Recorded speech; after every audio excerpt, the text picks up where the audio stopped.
तो जनाब ये वाली कहानी जो है ना, ये अशरफ कमांडो सीरीज़ के अंदर सेकंड एपिसोड तो नहीं कह सकते, सेकंड स्टैंड अलोन स्टोरी है अशरफ कमांडो सीरीज़ की। और इसमें जो है वो अशरफ कमांडो की जो है वो ज़िंदगी का एक वाक़या डिस्कस होगा। तो कहानी कुछ यूँ शुरू होती है कि ये, बल्कि इसको यहाँ यूँ कह लेते हैं कि ये कहानी जो है ना, अशरफ कमांडो सीरीज़ का एपिसोड 2 है, क्योंकि हम पिछली को ही कंटिन्यू करते हैं इस वाले में। तो मामला यूँ था कि पिछले एपिसोड के अंदर जो है वो 3 एसएसजी कमांडोज जो हैं वो गए थे इंडिया के अंदर, और जा कर के इन्होंने एक सीक्रेट इंडियन बेस के अंदर इन्होंने एक वायरस प्लांट किया था। और उस वायरस का मकसद ये था कि इंडियन कम्युनिकेशन सिस्टम्स के अंदर पाकिस्तानी फोर्सेस की जो है वो मतलब एंट्री मतलब हो जाए, और जो भी उनकी कम्युनिकेशन है वो पाकिस्तानी फोर्सेस सुन सकें और उनको पता ना लगे। और ये पूरा ऑपरेशन इस तरीके से किया गया था कि एक मिशन बज़ाहिर तरतीब दिया गया उस बेस को तबाह करने के लिए, और उसको ख़ास करके जो है वो नाकाम छोड़ा गया ताकि उनको लगे कि जो है वो बेस तबाह करने आए थे और उसमें नाकाम रहे, और वो वायरस की तरफ उनका दिमाग ना जाए। अच्छा, उस ऑपरेशन के लिए जो है वो 3 एसएसजी के जवान गए थे पाकिस्तान से। उनके कोड नेम्स जो हैं वो चिकन और मोंगूज़ और क्या नाम है इसका, वाइपर थे। ठीक है। अच्छा, इनके असल नाम जो है वो नहीं पता अभी किसी को भी। तो इनका जो सिर्फ कमांडिंग ऑफिसर है, सिर्फ उसको इनके असल नाम पता है। कमांडिंग ऑफिसर वो है कि जिसने जो है वो अ, इनको जो है वो शुरू से कमांड की है, यानी कि जो एसएसजी का हेड क्वार्टर है चिराट के अंदर, तो उसका जो हेड था उसको खाली मालूम है कि ये इनकी तीनों की असल आइडेंटिटी क्या है, यानी कि असल नाम क्या है इनके। बाकी जो है वो मिलिट्री के अंदर भी कोई इनके असल नाम नहीं जानता। और ये जो है वो एसएसजी के एक स्पेशल बटालियन में से हैं। स्पेशल बटालियन तो नहीं कहना चाहिए, बटालियन तो बहुत बड़ा वो होता है सेगमेंट मिलिट्री का। एक स्पेशल ग्रुप है फ़ौजियों का एसएसजी के अंदर से जिनको रिक्रूट किया जाता है, और एसएसजी के बाहर से भी जिनको रिक्रूट किया जाता है। जब ज़रूरत पड़ती है, जिस नौइयत की स्किल सेट की ज़रूरत पड़ती है, उसके एतबार से बंदों को इस ग्रुप में शामिल किया जाता है, एक्स्ट्रा ट्रेनिंग दी जाती है, और फिर उनसे वो मिशन करवाए जाते हैं। और इन ये वो ख़ास ग्रुप है कि जिसको जो है वो इस तरह के मिशन दिए जाते हैं कि जो ज़्यादातर वन वे मिशन होते हैं, यानी कि जिसमें जो है वो कामयाबी का चांस ना होने के बराबर होता है। और वो मिशन जो है वो हमेशा उसके जो है वो मतलब 2 लेयर वाले ऑब्जेक्टिव्स होते हैं। पहला ऑब्जेक्टिव जो मेन ऑब्जेक्टिव होता है वो हमेशा एक सेकेंडरी ऑब्जेक्टिव के पीछे छुपा हुआ होता है, और कोशिश ये होती है कि भाई आपने अपना प्राइमरी ऑब्जेक्टिव जो है उसको अचीव करना है। अगर वो अचीव नहीं हो सके तो सेकेंडरी तो आप अचीव कर ही लें। और मिशन इस तरीके से डिज़ाइन होते हैं कि जो है वो सेकेंडरी ऑब्जेक्टिव जो है वो सबको प्राइमरी ऑब्जेक्टिव लगे, और प्राइमरी ऑब्जेक्टिव के बारे में किसी को पता ना चले। जैसे ये पिछले मिशन के अंदर ये हुआ था कि अगर वो मिशन फेल होता और ये लोग वायरस ना प्लांट कर पाते, तो ये लोग जो है वो, अगर इनका पहला मतलब प्राइमरी मिशन जो था वायरस प्लांट करने वाला वो नाकाम हो जाता, तो ये लोग जो है ना बेस को तबाह कर देते। जो एक्सप्लोजिव्स लगाए थे ना इन्होंने बेस के पिलर्स के ऊपर, उनको जो है वो तबाह कर देते, और उससे फिर बेस तबाह हो जाती। तो वो सेकेंडरी ऑब्जेक्टिव पूरा हो जाता कि भाई अगर वायरस प्लांट नहीं कर सके तो फिर वो बेस ही तबाह कर दो। ये इनका प्लान था, लेकिन इनका प्राइमरी ऑब्जेक्टिव कामयाब हुआ, तो इस वजह से बेस इन्होंने तबाह नहीं करी। अच्छा, पिछले मिशन के अंदर जो है वो इनका जो टीम लीडर था वाइपर, वो शहीद हो गया था। और उसने जो है वो इस तरह शहीद हुआ था कि उसने जो है वो कुर्बानी दी थी कि ख़ुद पीछे रह गया था, और इन लोगों को जो है वो चिकन और मंगूज़ को जो है वो उसने आगे भेज दिया था कि भाई तुम लोग निकलो, क्योंकि यहाँ से हमने जो इंटेलिजेंस रिकवर की है ना, वो बड़ी कीमती है, और वो हमें जो है वो जल्द अज जल्द वापस कमांड सेंटर को पहुँचानी है, ताकि वो इस इंटेलिजेंस का इस्तेमाल कर सकें। तो इस वजह से, और इस दौरान में जो है वो उन्होंने जो है ना वहाँ से एक मुसलमान, कश्मीरी मुसलमान को रेस्क्यू किया था कि जिसको बेचारे को जो है वो मजबूरी में वहाँ पे जॉब करनी पड़ रही थी। और वो एक्सपर्ट था कम्युनिकेशन के इंक्रिप्शन वगैरह के एतबार से ना, कि कोड्स में किस तरीके से जो है वो कन्वर्ट करते हैं और कोड्स को कैसे ब्रेक किया जाता है। तो उस फील्ड का वो एक्सपर्ट था। तो ये इनके लिए एक बड़ा ज़बरदस्त एसेट था। तो उसको तो निकाल के लेके आ गए थे। और इन्होंने इस तरीके से उसने वाइपर ने जो है वो आखिर में जो वो चीज़ों को सेटअप किया था कि इंडियन फ़ौजियों को लगा था कि जो है वो जैसे वसीम भी वहीं पे बाकियों के साथ मारा गया है। और उनके जो दूसरे वो थे टेक्नीशियन, उनको वो गद्दार समझ रहे थे। तो फिर भी इंडियन फोर्सेस जो थी इस चीज़ को इन्वेस्टिगेट कर रही थी कि ये तीन पाकिस्तानी कमांडोज जो हैं वो कैसे दाखिल हुए इंडियन बॉर्डर के अंदर। और दाखिल होने के बाद जो है वो किस तरीके से इन्होंने जो है वो हमारी सुपर सीक्रेट बेस के अंदर घुस करके जो है वो इतना बड़ा जो है वो नुकसान पहुंचाने की कोशिश की। वो तो खुश हो रहे थे कि बचत हो गई, हमारी बेस तबाह नहीं हुई। तो अब इस चीज़ की इन्वेस्टिगेशन चल रही थी। और पाकिस्तानी चूँकि जो है वो उनके कम्युनिकेशन सिस्टम के अंदर रसाई पा चुके थे, तो उनको सारी एक एक चीज़ की ख़बर मिल रही थी कि अब क्या बात हो रही है, अब क्या डिसाइड किया जा रहा है और अब क्या करने लगे हैं वो। तो पाकिस्तानी जो है वो उसके एतबार से अपनी चाल चल रहे थे। और बहुत सारे, अच्छा, इन्होंने जो इंटेलिजेंस रिकवर की थी वहाँ से, जिसमें इंडियन जासूस जो थे उनके नाम थे, तो और उनके कोड नेम थे कि किस रेडियो फ्रीक्वेंसी पे जो है वो उन्होंने कांटेक्ट करना है, ये भी लिखा हुआ था। और किस नाम से वो उनको मतलब अपने आप को वो आइडेंटिफाई करेंगे। और जो उनको मुखातिब करने वाला होगा वो किस नाम से अपने आप को मुखातिब करेगा, तो वो समझेंगे कि हाँ जी हम इंडियन हैंडलर से बात कर रहे हैं।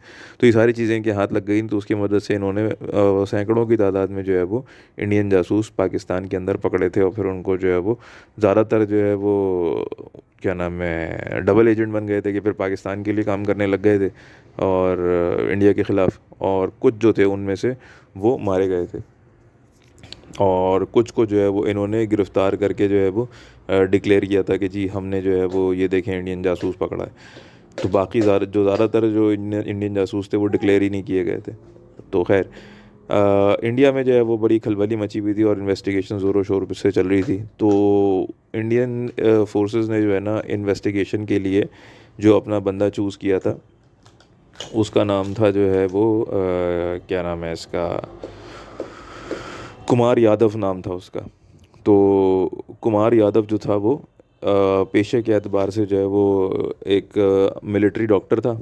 लेकिन जो है वो उसका जो है ना दिमाग बड़ा तेज़ था। दिमाग बड़ा तेज़ से मुराद ये कि डिडक्टिव सलाहियतें उसकी बहुत ज़बरदस्त थी, कि एक के बाद एक चीज़ों की जो है ना कड़ी से कड़ी मिलाने की सलाहियत उसके अंदर थी।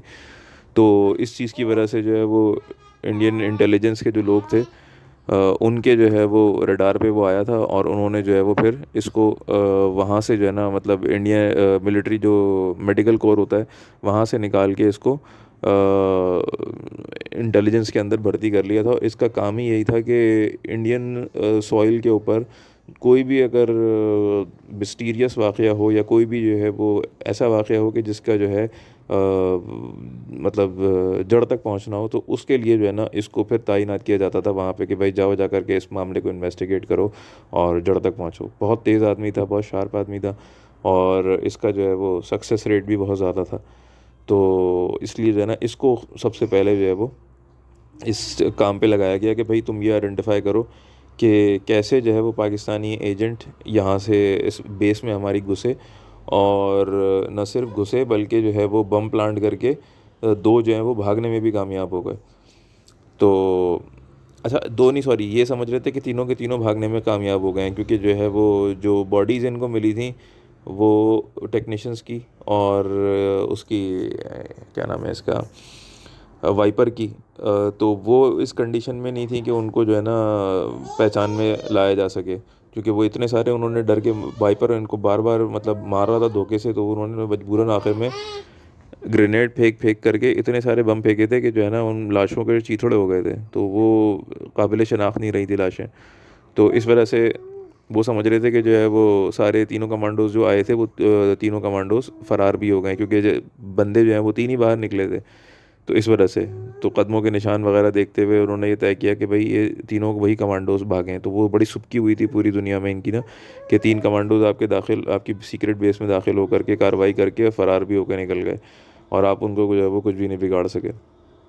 तो अब जो है ना, जब कुमार यादव की जब तैनाती हुई तो इसको भेजा गया कि भाई, अच्छा तैनाती भी इस तरह हुई इसकी कि इसको ये नहीं बोल के भेजा गया कि जी ये इंस्पेक्टर साहब आ रहे हैं और ये जो है वो इन्वेस्टिगेशन करेंगे। इसको वहाँ पे तैनात किया गया उसके बेस के डॉक्टर के रूप में कि जी, क्योंकि हर बेस के अंदर एक क्लिनिक होता है कि भाई कोई फौजी वौजी ज़ख्मी हो जाए तो उसका इलाज किया जाए।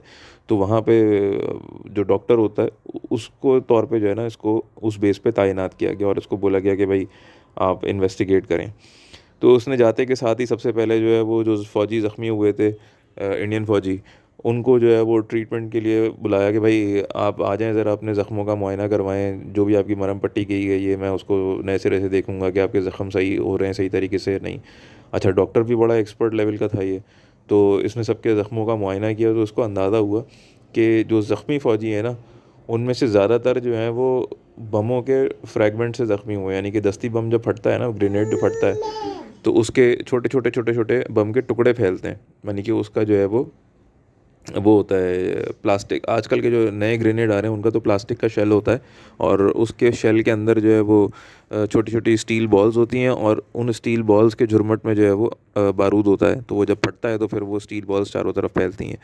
लेकिन पुराने वक्तों में, यानी कि जिस ज़माने की ये कहानी है 90s के दौर की, तो उस टाइम पे जो ग्रेनेड इस्तेमाल किए जाते थे इंडियन फोर्सेस के अंदर वो स्टील के होते थे, यानी कि जो उसका शेल होता था, जो आउटर सरफेस होती थी वो स्टील की होती थी और उसके अंदर बारूद भरा हुआ होता था। तो जब बारूद फटता था तो वो स्टील जो है वो छोटे छोटे टुकड़ों में चारों तरफ फैलता था और लोगों को लग के ज़ख्मी करता था और मारता था। तो इसने नोट किया कि जितने भी ज़ख्मी फ़ौजी हैं ना, उनमें से जो है वो गोलियों के जो है वो ज़ख्म एक दो को ही हैं खाली, बाकी जितने भी ज़ख्मी हैं वो सब के सब जो है वो ग्रेनेड से ज़ख्मी हुए हैं। तो ये जब उनके ज़ख्मों की मुआयना कर रहा होता था तो ये उनसे पूछता भी था कि भाई ये तुम कैसे ज़ख्मी हुए, बड़ा सुना है बड़ा ख़तरनाक ऑपरेशन हुआ ये वो। तो वो सब अपनी अपनी कहानी सुनाते थे। तो इसको अंदाज़ा हुआ कि ज़्यादातर जो ग्रेनेड से ज़ख्मी हुए हैं वो ग्रेनेड उसने पाकिस्तानी वो कमांडोज़ ने नहीं फेंके थे, वो इन लोगों ने जो है वो डेस्परेशन के चक्कर में जो है वो बहुत सारे ग्रेनेड फेंके। तो वो कुछ ऐसे ग्रेनेड भी थे जो कि जो है वो दीवार से लग कर के, यानी कि जिस कमरे में फेंकना चाह रहे थे वो कमरे के दरवाजे पे लगने के बजाय या कमरे के दरवाजे से अंदर जाने के बजाय वो बाहर से ही दीवार पे लग कर के बाहर इन्हीं के पास गिर रहे थे। तो वो अपने ही फेंके हुए ग्रेनेड से जो है वो ज़्यादातर फौजी ज़ख्मी हुए थे। तो उससे इसको अंदाज़ा ये हुआ कि ये जो पाकिस्तानी कमांडोज आए थे ये बहुत एक्सपर्ट लेवल के ट्रेंड थे कि इनकी जो है वो, मतलब जो इन्होंने गोलियां फायर की हैं वो गोलियां ज़ाया नहीं हुई। ठीक है। तो क्योंकि जो है वो जो इंडियन ज़ख्मी फ़ौजी थे तो उसमें से जो गोलियों से जो ज़ख्मी थे वो दो तीन थे खाली, और वो भी इस तरह ज़ख्मी हुए थे कि किसी के जो है वो सर कनपट्टी को छूते हुए गुजर गई गोली, किसी का जो है वो सीने पे गोली लगी है लेकिन वो ऐसे एंगल पे मतलब गोली लगी कि वो दिल को जो है वो चंद सेंटीमीटर से जो है वो मिस करती हुई चली गई। और तीसरा बंदा जो था उसको जो है वो गोली एकदम गर्दन की बेस में लगी थी और जो है वो क्या नाम है इसका, जो शरियान होती है, जगलर वेन जैसे कहा जाता है, जो मेन खून ले जाने वाली शरियान होती है, उसको बस चंद सेंटीमीटर से उसने मिस किया था और वो जाकर के उस बंदे की रीढ़ की हड्डी में लगी थी और वो अपाहज हो गया था। तो इसको ये अंदाज़ा हुआ कि यार ये जो भी मतलब फायरिंग कर रहा था ना कमांडोज में से, तो वो बहुत ज़्यादा माहिर निशानेबाज था। तो फिर जो है वो ये जो डेड बॉडीज़ होती हैं उनका मुआयना करने के लिए बोलता है भाई मैं उनका पोस्टमार्टम करूँगा, कि यानी कि उनको काट पीट करके देखूंगा कि कॉज ऑफ डेथ क्या है, कि किस वजह से मरे हैं ये। तो उसमें जो डेड बॉडीज़ उसको में नज़र आती हैं तो उसमें जो है ना, जो गोलियों से जो फ़ौजी मरे होते हैं इंडियन फ़ौजी, उन सबको जो है वो ज़्यादातर को हेड शॉट्स होते हैं, जिनको हेड शॉट्स नहीं होते उनके सीने पे जो एकदम दिल के मकाम पे गोली लगी होती है। और ये नोट करता है कि जो है वो ना, मतलब फ़ी फ़ौजी जो है वो दो से ज़्यादा गोली किसी को भी नहीं मारी गई, यानी कि या तो एक गोली में निपटा दिया गया या एक गोली में अगर कोई फ़ौजी नहीं मरा तो फिर उसको दूसरी गोली मारी गई।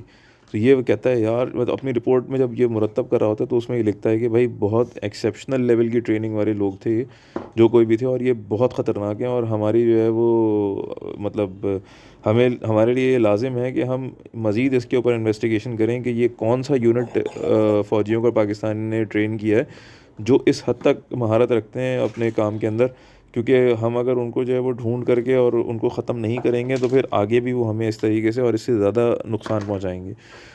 तो फिर ये जो है वो जो मरने वाले फ़ौजी होते हैं उनमें ग्रेनेड से जो मरने वाले फ़ौजी थे उनको मुआयना करता है तो उसको अंदाज़ा होता है कि ग्रेनेड इनके बहुत करीब फटा है। तो ये उस पे जो है वो बड़ा वो हैरान होता है कि यार ग्रेनेड इनके इतना करीब कैसे फटा, क्योंकि ग्रेनेड की जब पिन निकाल के फेंका जाता है तो उसमें जो है वो टाइमर होता है कि ये कुछ ग्रेनेड्स होते हैं वो 2 सेकंड का टाइम होता है उनमें, यानी कि अपने पिन निकाल ली और उसमें जो है वो साइड में एक लीवर होता है, उसको पकड़ करके पिन खींची जाती है। तो जब आप फेंकते हैं तो वो लीवर जो है वो स्प्रिंग से मतलब उस लीवर के नीचे स्प्रिंग होता है, जैसे ही आप छोड़ते हैं ना तो वो लीवर उड़ के फेंका जाता है और फिर फ्यूज़ इसका जल जाता है, मतलब टाइमर स्टार्ट हो जाता है। तो वो कुछ ग्रेनेड्स का 2 सेकंड होता है, कुछ का 5 सेकंड होता है। तो ये अच्छा, इंडियन फोर्सेस जो थी वो 5 सेकंड वाले टाइमर के जो है वो ग्रेनेड यूज़ करती थी उस ज़माने में। तो ये बड़ा हैरान होता है कि यार 5 सेकंड का टाइमर होने के बावजूद ये जो है वो ऐसे कैसे इतने सारे इंडियन फौजी जो है वो ग्रेनेड के इतना करीब यानी कि थे फटने के टाइम पे ना। इसका मतलब ये है कि जिसने भी फेंका है ग्रेनेड उसने पहले जो है वो ग्रेनेड की पिन निकाली है, फिर उसका लीवर हटाया है और चंद सेकंड अपने हाथ में रखा है और फिर ऐसे ग्रेनेड फेंका कि जैसे ही जाकर के गिरे और वो उसी वक्त फट जाए, कि वो जिसको निशाने लेने, जिसको मतलब ग्रेनेड से मारने की कोशिश की जा रही है उसको भागने का मौका ही ना मिले ना। तो उसने फिर ये मतलब इस चीज़ से भी उसको अंदाज़ा हुआ कि यार एक्सपर्ट लेवल का और बहादुरी का भी, कि भाई एक लाइव ग्रेनेड को पिन निकाल करके और उसका जो वो है लीवर जो होता है जिसे स्पून कहा जाता है ग्रेनेड का, वो मतलब हटाने के बाद उसका टाइमर चल रहा हो और आपने हाथ में पकड़ के रखा हुआ, बड़ी बात है ये। तो उसने फिर जो है ना जो नीचे ये लोग अंडरग्राउंड जो हिस्सा था बेस का सीक्रेट वाला, वहाँ पे इसने बोला कि भाई मुझे वहाँ रसाई चाहिए, मैं ताकि इन्वेस्टिगेट करूँ कि ये इन्होंने नीचे जा कर के क्या किया। तो वो कहते हैं कि भाई तुम्हें वहाँ जाने की क्या ज़रूरत है, क्योंकि वो टॉप सीक्रेट हिस्सा होता है तो इसलिए उसको रसाई नहीं दी जाती। उसको कहते हैं भाई इंडियन फोर्सेस कि तुम्हें वहाँ जाने की ज़रूरत नहीं है, क्योंकि हमें ऑलरेडी पता है कि वो उन्होंने वहाँ पे क्या किया है और उन्होंने बम बम लगाए थे, लेकिन वो बम जिस उससे ट्रिगर सिस्टम उन्होंने सेटअप किया था उसके लिए लिफ्ट के जो है ना साथ उन्होंने ट्रिगर सिस्टम अटैच किया था, तो वो ट्रिगर सिस्टम जो है वो उसको बमों को फाड़ नहीं सका, इस वजह से वो नाकारा हो गया इनका प्लान। तो वो तो हमें ऑलरेडी पता है, तो उसकी इन्वेस्टिगेशन करने की ज़रूरत नहीं है, तुम बस ये इन्वेस्टिगेट करो कि ये बेस के अंदर कैसे घुसे और बेस से जो है वो बाहर कैसे निकले। तो ये बड़ा फ्रस्ट्रेट होता है क्योंकि इसकी आदत थी कि जो है ना मतलब पूरा एंड टू एंड चीज़ों को मतलब अपनी इन्वेस्टिगेशन के अंदर चीज़ों को अलिफ से लेकर ये तक पूरा वाक़या जो है ना वो मतलब मालूम करता था और फिर उस वाक़े के अंदर जो है वो फिर फिगर आउट करता था कि हाँ भाई किस मौके के ऊपर क्या चीज़ हुई थी, ये इसका तरीका था। अब ये गुस्से में होता है कि यार मुझे आप अंडरग्राउंड बेस का एक्सेस नहीं दे रहे, तो मुझे पता ही नहीं है कि उन्होंने नीचे जाके क्या किया क्या नहीं किया, तो मेरी जो टाइम लाइन है ना इस पूरे वाक़े की वो इनकम्प्लीट रह गई है। तो खैर मजबूरी होती है इसकी, अब वो उनको ज़्यादा पुश तो कर नहीं सकता था अपने सुपीरियर्स को। तो इसने फिर जो है ना जो बेस का पेरीमीटर था यानी कि उसको जो आउटर दीवार थी उसके चारों तरफ इसने जो है वो चक्कर लगाना शुरू किए और कि भाई देखिए कि पैरों कदमों के निशान जो हैं वो कहाँ से जा रहे हैं। अच्छा, इन लोगों की जिस बंदे ने हेल्प की थी उसने जो है ना जो टीला था जहाँ से ये लोग मतलब इन लोगों ने अपना सामान छुपाया हुआ था, उस टीले से लेकर के जो टावर तक का जो वो था इन लोगों की क्रॉलिंग वाले जो निशान थे वो सारे जो है ना वापस जाते हुए मिटा दिए थे। तो वो निशानात मिटाने का मकसद ये था कि जो है वो इन लोगों को पता ना चल सके कि किस पॉइंट से ये लोग बेस में दाखिल हुए हैं। तो अब जब ये चारों तरफ से चक्कर लगाता है तो देखता है कि इसको कोई जो है ना ऐसे कदमों के निशान भी नहीं मिलते, ना क्रॉलिंग के निशान मिलते हैं। तो ये बड़ा हैरान होता है। अच्छा, फिर इसको जब ये बताया जाता है कि भाई एक टावर के ऊपर से 2 डेड बॉडीज़ मिली थी जिनमें से एक की गर्दन टूटी हुई थी और एक का जो है वो गला काटा गया था। तो ये उन डेड बॉडीज़ का भी मुआयना करता है। अच्छा, अब उन डेड बॉडीज़ का जब ये मुआयना करता है तो ये देखता है कि जिसकी गर्दन तोड़ी गई थी वो गर्दन इतनी ज़ोर से पकड़ के घुमाई गई थी कि पूरा जो है ना सर जो है वो 180 डिग्रीज़ पे घूम जाता है, मतलब घूम गया था, यानी कि जो थोड़ी सामने की तरफ बंदे की पॉइंट हुई भी होती है वो थोड़ी पीठ की तरफ पॉइंट हुई भी थी। तो ये बड़ा हैरान होता है कि इतना ताकतवर कौन है भाई कि जिसने जो है वो इतनी ज़ोर से गर्दन घुमाई कि जो है वो पूरी जो है वो गर्दन की हड्डी भी टूट गई और सर जो है ना एकदम ही 180 डिग्रीज पे घूम गया। और दूसरी डेड बॉडी जो होती है उसका जब ये मुआयना करता है तो उसको अंदाज़ा होता है कि दूसरी डेड बॉडी को जो है वो जो गला काटा गया था वो पीछे से काटा गया था, यानी कि किसी ने उसका जो है वो पीछे से आकर के सर के बाल पकड़े और खंजर जो है वो गर्दन की जो है वो लेफ़्ट साइड पे रख करके और वो खूब ज़ोर से जो है ना वो राइट साइड की तरफ खींचा है, और जिसकी वजह से जो है वो पहली दफ़ा में फेरने पे सांस की नाली कटी है और फिर उसके बाद दोबारा जो है वो रिवर्स में फेरा है तो उसकी वजह से जो है वो जो वो है जगलर वेन है वो दोनों कट गई। तो ये बड़ा हैरान होता है कि सिर्फ 2 दफ़ा फेरने से जो है ना वो एकदम ही जो है ना गर्दन ऑलमोस्ट गर्दन की हड्डी तक कट गई थी। तो क्योंकि ये डॉक्टर था इसको फुली अंदाज़ा था कि गर्दन के अंदर जो है ना मतलब बहुत सारा जो है वो मसल्स होते हैं और वो नस पट्टे जो हैं वो इतनी आसानी से काटे नहीं जा सकते। तो बहुत ज़्यादा ताकत और बहुत शार्प टूल चाहिए होता है गर्दन को जो है ना इतनी सफाई से और इतनी जो है वो मतलब कम कट्स में काटने के लिए। तो ये जो है ना अपनी रिपोर्ट के अंदर फिर बड़ी डिटेल्ड रिपोर्ट बनाता है और फिर जब वो अपने सुपीरियर्स को जमा कराता है और उसमें जो है वो रिकमेंडेशन डालता है कि भाई अभी मेरी रिपोर्ट इन्वेस्टिगेशन के नतीजे में मैं इस नतीजे में पहुंचा हूं कि जो लोग भी आए थे इनको जो है ना क्या नाम है इसका इंटरनल हेल्प मिली थी, हमारी बेस में से किसी ने इनकी हेल्प की थी। क्या हेल्प की थी ये मैं नहीं बता सकता, लेकिन यकीनन ये हेल्प ज़रूर की थी कि जो जिस टावर के फ़ौजी कत्ल हुए थे उस टावर के फ़ौजियों को बेस के अंदर से किसी ने डिस्ट्रैक्ट किया था, यानी कि उनका ध्यान बटाया था। और जब तक वो उनका ध्यान बटाया जा रहा था तो ये कमांडोज आए, तो इनको जो है ना डिस्ट्रैक्ट किया गया कि और जो कमांडोज आए थे उन्होंने जो है ना उस दौरान में जो है वो इन पहरेदारों को कत्ल किया और फिर बेस में दाखिल हो गए। लेकिन मैं ये नहीं बता सकता कि ये टावर के ऊपर चढ़े कैसे। तो क्योंकि जो है वो मुझे टावर की मुंडेर पे इस तरह के कोई शवाहिद नहीं मिले कि जो है वो किसी ने नीचे से जो है वो रस्सी फेंकी हो या वो लोहे का कुंडे में अटकी हुई रस्सी फेंकी हो और वो अटकाया हो और फिर ऊपर चढ़े हो, तो मैं नहीं बता सकता। लेकिन ये कंफर्म है कि जो है ना उन लोगों को डिस्ट्रैक्ट किया गया और फिर उनको जो है वो कत्ल किया गया। और फिर ये कहता है कि मैंने जो है वो अच्छा मैं ये भी नहीं बता सकता कि जो है वो ये लोग क्या नाम है इसका कितने दिन तक जो है वो यहाँ पे रहे कि मतलब जिस वक्त मतलब उनके आते के साथ ही उन्होंने अटैक कर दिया बेस पे या आ करके वो उन्होंने कुछ अरसा क़याम किया था यहाँ पे। तो ये मैं कंफर्म नहीं बता सकता, लेकिन मैंने देखा कि बेस के चारों तरफ जब मैंने चक्कर लगाया तो पहले तो मुझे कोई कदमों के निशान वगैरह नहीं मिले, लेकिन उसके बाद जो है वो मैंने ये देखा कि एक ख़ास एरिया में जो है ना बेस के चारों तरफ, तो वहाँ पे जो है वो जो माइंस और ट्रैप्स लगाए हुए थे ना वो नाकारा किए गए हैं। तो इसका मतलब है कि उस रूट से जो है वो ये कमांडोज दाखिल हुए हैं बेस के अंदर। तो और इसी वजह से जो है वो मुझे लग रहा है कि क्या नाम है इसका कोई अंदर का आदमी भी साथ मिला हुआ था, क्योंकि जो है वो किसी ने उनके कदमों के निशान जो है वो मिटा दिए हैं। लेकिन उसने फिर जो है वो ट्रैप्स दोबारा सेट नहीं किए, तो इसलिए मुझे अंदाज़ा हुआ कि ये किस रूट से गए। और जब मैंने उन ट्रैप्स की डायरेक्शन में चलना शुरू किया कि जिस डायरेक्शन में ट्रैप्स डिसेबल हुए हुए थे, तो जब मैं उस डायरेक्शन में चलना शुरू हुआ तो एक टीले के बेस में मुझे जो है वो खुदाई के आसार मिले और वहाँ पे जो है वो कुछ थोड़े बहुत जब मैंने मज़ीद खुदाई करी तो मुझे रैपर्स मिले जो है ना खाने पीने की चीज़ों के। और एक जगह पे जो है वो इस चीज़ के शवाहिद मिले कि जैसे खाने के बाद किसी ने जो है वो फरागत की हो और फिर दफन कर दिया हो फुजले को।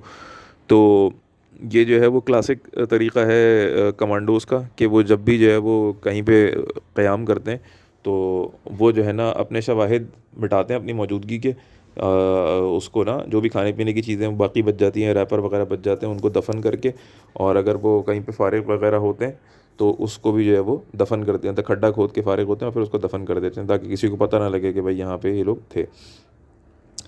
तो ये कहता है कि भाई ये इतने एक्सपर्ट लेवल के जो है वो अभी मतलब फ़ौजी हमारे दुश्मन ने ट्रेन करके रखे हुए हैं, तो इसका मतलब है ये जब ये 3 बंदे हैं तो और भी होंगे लाजमी, क्योंकि सिर्फ 3 बंदे इतने एक्सपर्ट लेवल तक ट्रेन नहीं करता कोई भी, वो यकीनन और भी ट्रेन किए होंगे। तो हमारे लिए अभी फ़र्स्ट प्रायोरिटी ये है कि हम ये फिगर आउट करें कि ये कौन सा नया जो है वो यूनिट है कमांडोज़ का जो पाकिस्तान ने ट्रेन करके रखा हुआ है, और इनको ट्रेनिंग किसने दी है, कहाँ पे दी है, और आइडेंटिफाई करने के बाद इनको हम जो है ना पहली फुर्सत में नेस्तो नाबूद करें, वरना ये बाद में हमारा बहुत नुकसान करेंगे। और जो है ना फिर वो आखिर में ये भी इन्वेस्टिगेशन में वो लिखता है कि जी मेरी एक और रिकमेंडेशन ये है कि मुझे जो है वो अंडरग्राउंड बेस का एक्सेस दिया जाए, क्योंकि वो मुझे खटक रहा है कि इतने एक्सपर्ट लेवल के लोग जो हैं वो अपने मिशन में नाकाम कैसे हो गए। क्योंकि इस पूरे सिनेरियो में अब तक मैंने जहाँ जहाँ भी जो है वो जिस जिस चीज़ को भी इनके इन्वेस्टिगेट किया है, इनके किसी एक एक्शन में भी जो है ना मुझे किसी भी किस्म का झोल नज़र नहीं आया।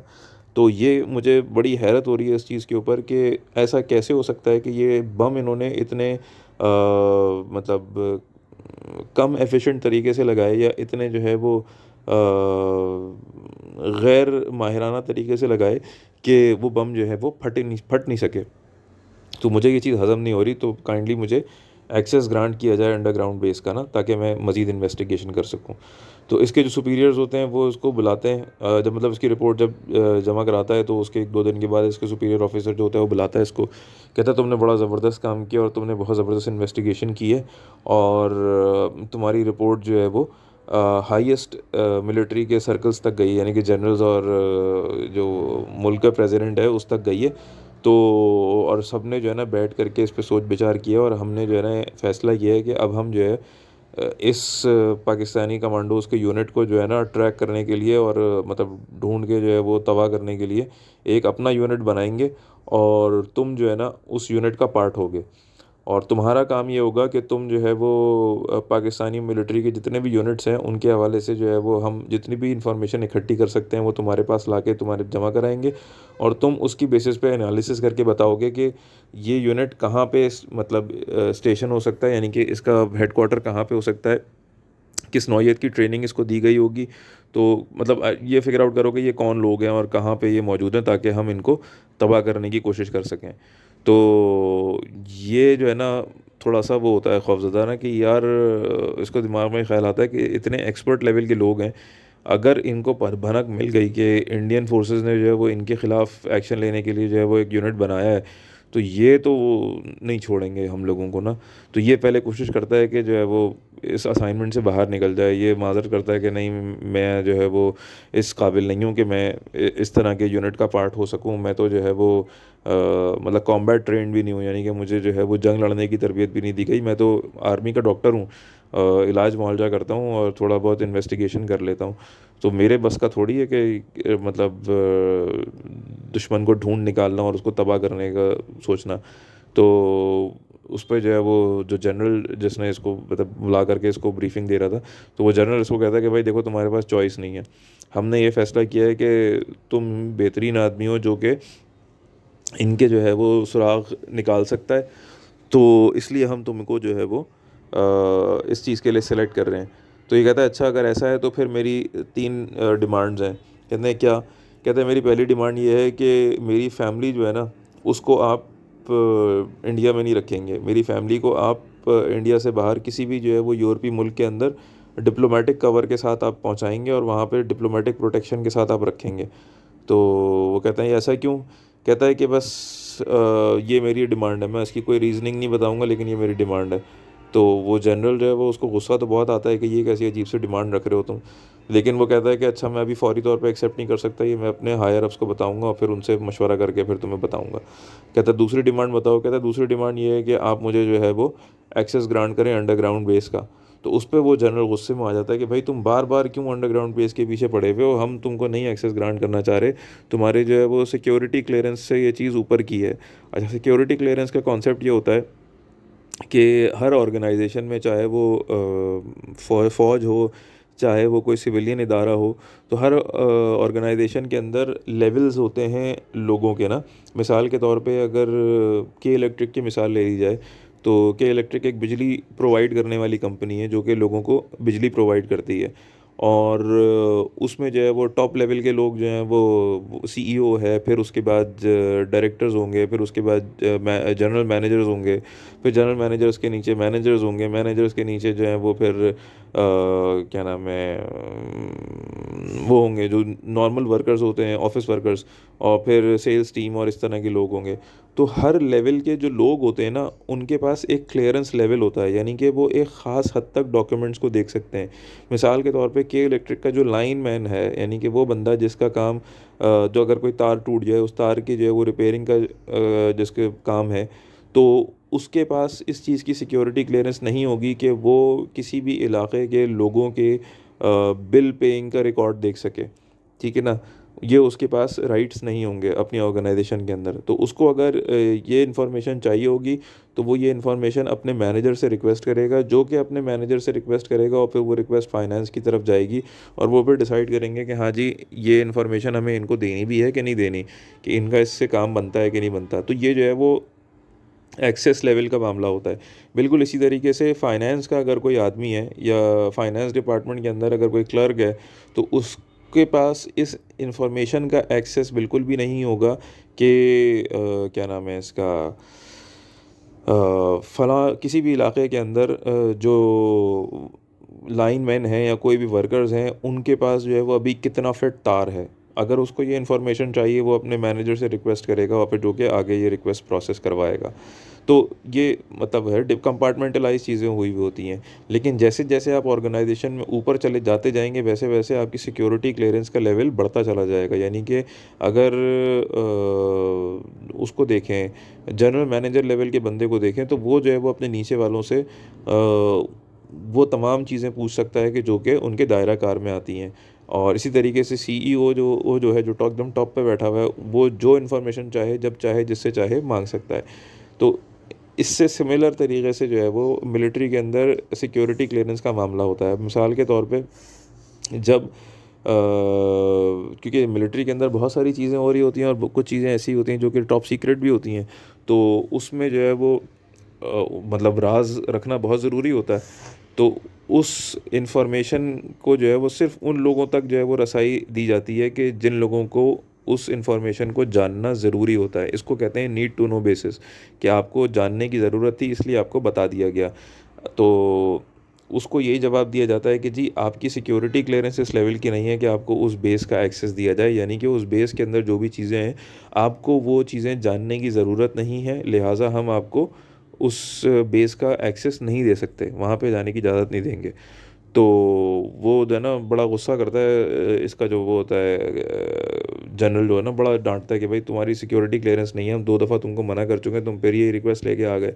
तो वो कहता है कि सर, अगर आप मेरी जो है वो डिमांड्स पूरी नहीं करेंगे, तो फिर जो मतलब मुझे पता है कि मुझे इन्वेस्टिगेशन में जिन चीज़ों की ज़रूरत है, जब आप वो मुझे प्रोवाइड नहीं करेंगे, तो मैं कैसे इन्वेस्टिगेशन करूँगा पूरी। तो वो जनरल जो है ना, उसको गुस्से में डांट के कहता है कि देखो, तुम सिक्योरिटी क्लियरेंस वाले मामले पे तो मैं कुछ नहीं कर सकता, लेकिन जो फैमिली वाली चीज़ है उस पे मैं आगे प्रोसेस ये बात भेजूंगा, अगर उन्होंने जो भी फ़ैसला लिया हो मैं तुम्हें 1-2 दिन में बता दूंगा। फ़िलहाल जो है वो तुम्हें हम जो है वो यहाँ पे इस बेस में नज़रबंद कर रहे हैं, तुम इस बेस से बाहर नहीं निकल सकते, ताकि जो है वो सिक्योरिटी लैब्स से बचने के लिए तुम्हें हम यहीं पे जो है वो रिस्ट्रिक्ट कर रहे हैं, तुम अब बेस पे ही रहोगे जब तक कि ये मामला सॉर्ट नहीं होता। अच्छा, ये जो है वो फिर कहता है अच्छा ठीक है। तो ये समझ जाता है कि इसके पास मज़ीद कोई चॉइस नहीं है अब। तो ये अपनी आगे की प्लानिंग शुरू करता है कि भाई किस तरीके से जो है वो ये सुराग लगाने की कोशिश करेगा उन कमांडोज़ का, कि जो यहाँ पे आए थे हमला करने के लिए। तो सबसे पहले तो ये स्किल सेट की लिस्ट बनाता है कि भाई अब तक इन लोगों ने जो जो काम किए हैं यहाँ पे, उससे किन किन जो है वो स्किल्स का पता लग रहा है कि इनके पास है। वो देखता है कि जी, पहली चीज़ तो डालता है कि बहुत एक्सपर्ट निशानेबाज थे। ठीक है। उसके बाद फिर दूसरी लिस्ट बनाता है कि जी, एक्सप्लोजिव्स की इनके पास तरबियत थी, कि क्योंकि इन्होंने बम भी प्लांट किए थे, और जो है वो जो ट्रैप्स वगैरह लगे हुए थे, माइंस लगी हुई थी बेस के बाहर, उनको नाकारा भी बनाया था।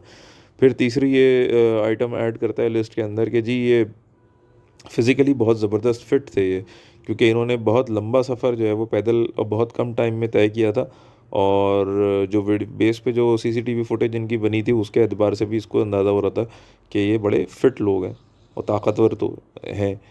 तो फिर चौथी चीज़ ये ऐड करता है कि अच्छा, क्योंकि इसने सिक्योरिटी फुटेज भी देखी होती है, तो ये तो चौथी चीज़ ये मार्क करता है कि इनके पास जो साजो सामान ये लेके आए थे, वो कम से कम साजो सामान था। कोई बहुत ज़्यादा मतलब फ्लैशी चीज़ें लेकर के नहीं आए थे कि बहुत जदीद टेक्नोलॉजी वाली चीज़ें लेकर के आए हों और उस तरह। तो ये बड़ा उस पे वो मतलब हैरान भी हुआ, और वो भी था कि इसके ज़हन में आई कि ये यूनिक बात है कि कम से कम साजो सामान के साथ इस किस्म की उन्होंने कार्रवाई करी। तो वो अभी ये लिस्ट बनाना शुरू कर देता है। एक दिन वो गुजरता है, 2 दिन गुजरते हैं, 3 दिन गुजरते हैं। फिर उस लिस्ट के अगेंस्ट ये जो पाकिस्तानी मिलिट्री के यूनिट्स होते हैं, उनकी जो ट्रेनिंग के तरीक़ेकार होते हैं, तो उनको फिर मैच करना शुरू करता है कि जी कौन सा यूनिट जो है वो उस ट्रेनिंग के तरीक़ेकार पे पूरा उतरता है। तो इसको तो शक जा रहा होता है कि यकीनन एसएसजी के ही लोग होंगे, लेकिन इसको ये कंफर्म था कि ये आम एसएसजी के लोग नहीं थे। तो ये समझ समझ चुका होता है कि ये एसएसजी के लोगों को पिक करके उनको फिर एक्स्ट्रा ट्रेनिंग दी गई है। तो उनको कहाँ कहाँ ट्रेनिंग दी गई होगी, उसको फिगर आउट करने की कोशिश करने लगता है। अच्छा, ये अभी इस कार्रवाई चल रही होती है कि 1 हफ़्ता गुजर चुका होता है। फिर 1 हफ़्ते बाद इसको दोबारा इसका जनरल बुलाता है, कहता है कि भाई देखो, तुम्हारी फैमिली के हवाले से फ़ैसला ये हुआ है कि उनको जो है वो इंडियन गवर्नमेंट ने फ़ैसला किया है कि किसी उधर तो नहीं भेजा जाएगा, क्या नाम है इसका, यूरोपियन मुल्क तो नहीं भेजा जाएगा, ठीक है? और उनको जो है ना यूरोपियन मुल्क में भेजने के बजाय हम बांग्लादेश भेज देंगे। अच्छा, ये ज़हन में रखो कि ये 90s के दौर की बात है, यानी कि 1990s में। तो उस ज़माने में जो है वो बांग्लादेश के अंदर बहुत ही एंटी पाकिस्तान और प्रो इंडिया हुकूमत हुआ करती थी। तो यानी कि वो इंडियन गवर्नमेंट के दोस्त थे बांग्लादेश के हुक्मरान ना, तो इंडिया का बड़ा इन्फ्लुएंस था वहाँ पे। तो वो कहता है कि भाई हम तुम्हारी फैमिली को डिप्लोमेटिक कवर के साथ और सिक्योरिटी के साथ बांग्लादेश के अंदर रखेंगे। तो तुम जो है ना मतलब उनको हम यूरोप नहीं भेजेंगे। तुम्हारे लिए भी फ़ायदेमंद है कि वो यूरोप में होते, फिर तुम्हें बड़ा दूर जाना पड़ता उनसे मिलने के लिए। बांग्लादेश में तो वो पड़ोस में ही है, तो तुम मिल भी सकोगे उनसे आसानी से। तो और जहाँ तक बात उसकी है, क्या नाम है इसका, अंडरग्राउंड बेस के एक्सेस की, तो भाई तुम्हें अंडरग्राउंड बेस का एक्सेस तो बिल्कुल भी नहीं दिया जाएगा। हाँ, लेकिन ये ज़रूर है कि हम जो है ना तुम्हें अंडरग्राउंड बेस के जो वो हैं प्लान्स जो हैं, यानी कि उसका नक्शा जो है वो हम दे देंगे, और उस पे तुम्हें मार्क करके बता दिया जाएगा कि किस जगह पे इन्होंने क्या कार्रवाई की थी। हमने जो अपनी इन्वेस्टिगेशन की थी उसकी बुनियाद पे हम तुम्हें बता देंगे, इससे ज़्यादा एक्सेस हम तुमको ग्रांट नहीं करेंगे। तो ये कहता है अच्छा चलो ठीक है भाई, भागते चोर की लंगोटी सही, जो इन्फॉर्मेशन मिल रही है वो तो मिले। तो ये जो है ना फिर अपनी फैमिली को बता समझाता है कि भाई देखो, तुम लोगों को जो है वो बांग्लादेश भेजा जा रहा है, और ये तुम्हारी अपनी सिक्योरिटी के लिए है, और क्या नाम है इसका, तुमको जो है ना वहाँ पे रहना होगा और बहुत एहतियात से रहना होगा कि ज़्यादा लोगों में मिक्स ना होना, और कि मतलब जहाँ पे तुम लोगों को रखा जाए वहाँ पे किसी को ये पता ना लगे कि तुम लोगों को वहाँ पे क्यों भेजा गया है। तुम्हारी एक कवर स्टोरी बनेगी कि मतलब नए तुम लोगों को शनाख्ती कार्ड और पासपोर्ट वगैरह बना के दिए जाएंगे, नए नामों के साथ तुम लोग रहोगे वहाँ पे, और कोई तुमको मतलब तुम्हारी असलियत नहीं जानेगा कि तुम लोग कौन हो, कहाँ से आए हो। तो तुम लोगों को जो कवर स्टोरी दी जाएगी उस कवर स्टोरी को अच्छी तरीके से याद करके रखना। और मेरी कवर स्टोरी ये होगी कि भाई मैं जो हूँ वो सऊदीया में जॉब करता हूँ, और तुम लोग जो है वो वहाँ पे रहते हो, और वक्तन फ़वक्तन मैं तुम लोगों से मिलने आया करूँगा। तो खैर उनको भेज दिया जाता है। अच्छा, इसको ये भी अंदाज़ा होता है कि इंडियन गवर्नमेंट ने जो है ना ये इसको जो इसकी फ़ैमिली को यूरोप भेजने से इसीलिए मना किया था कि अगर यूरोप भेज देते तो उनके कंट्रोल से बाहर निकलने का चांस था, कि मतलब इसको जो है वो ब्लैकमेल नहीं कर सकते थे वो, इसीलिए उन्होंने उधर भेजा बांग्लादेश ना, कि अगर ज़रूरत पड़ी और ये उनकी बात ना मानना हुआ तो वो इसकी फ़ैमिली को अपने कब्ज़े में लेके ब्लैकमेल भी कर सकेंगे इसको। तो इसको बड़ा डिसहार्ट भी होता है ये, लेकिन उसको अंदाज़ा होता है कि भाई इसके पास कोई चॉइस नहीं है, तो वो बहरहाल इन्वेस्टिगेशन अपनी ये जारी रखता है। अच्छा, फिर इसको ये बात समझ में आती है कि यार मुझे जो है ना जो टेक्नीशियंस कत्ल हुए ना, मुझे उनको भी इन्वेस्टिगेट करना चाहिए, क्या पता उनमें से किसी ने जो है वो पाकिस्तानी कमांडोज को जो है वो हेल्प की हो, और इन्होंने जो है वो जाते हुए उनको कत्ल कर दिया हो, ताकि जो है वो हम उनसे जो है वो कुछ उगलवा ना सकें। तो ये जब उनके नाम देखता है तो देखते सबसे पहले ये चौंकता है कि भाई उनमें से एक मुसलमान है। तो जब मुसलमान का फिर वो मालूम करता है कि ये कहाँ से था क्या था, तो उसको बताया जाता है कि जी वो कश्मीर से था। तो ये और चौंकता है कि भाई क्योंकि कश्मीर में तो इंडियन फ़ौज ने बड़े जुल्म किए हुए हैं, तो वो बड़े डरते हैं इस चीज़ से कि जी कश्मीरी हमें नुकसान पहुंचाना चाहते हैं, ये वो इस तरह ना। तो उसका पहला शक यही जाता है कि वो वसीम जो है ना उस वो यकीनन डबल एजेंट होगा जिसने जो है वो पाकिस्तानियों की मदद की है। तो ये अपने जो है ना उससे कहता है कमांडर से कि भाई मुझे वसीम की फैमिली तक एक्सेस चाहिए ताकि मैं उनसे सवाल जवाब कर सकूं और पूछताछ कर सकूं। तो कमांडर कहता है वो तो कोई मसला ही नहीं है, तुम जो है वो कल ही मैं जो है वो ऑर्डर्स लिख देता हूँ। तुम कल पहला जो है वो सुबह पहली फ़्लाइट से जो है वो उधर जाओ श्रीनगर। वहाँ से जो है वो तुम्हें इंडियन फोर्सेस की गाड़ियों का कॉन्वॉय लेकर के जाएगा। और 2 दिन बाद जो है वो मानी कि तुम पहुँच जाओगे वसीम के गांव में। और वहाँ से जो है पूरी फैमिली को अरेस्ट करके लेके आ जाओ, सबको उठा करके थाने में बंद करके जैसे पूछताछ करना चाहो कर लो, कोई मसला नहीं है। तो इस पे तो तुम्हें कोई नहीं रोकेगा।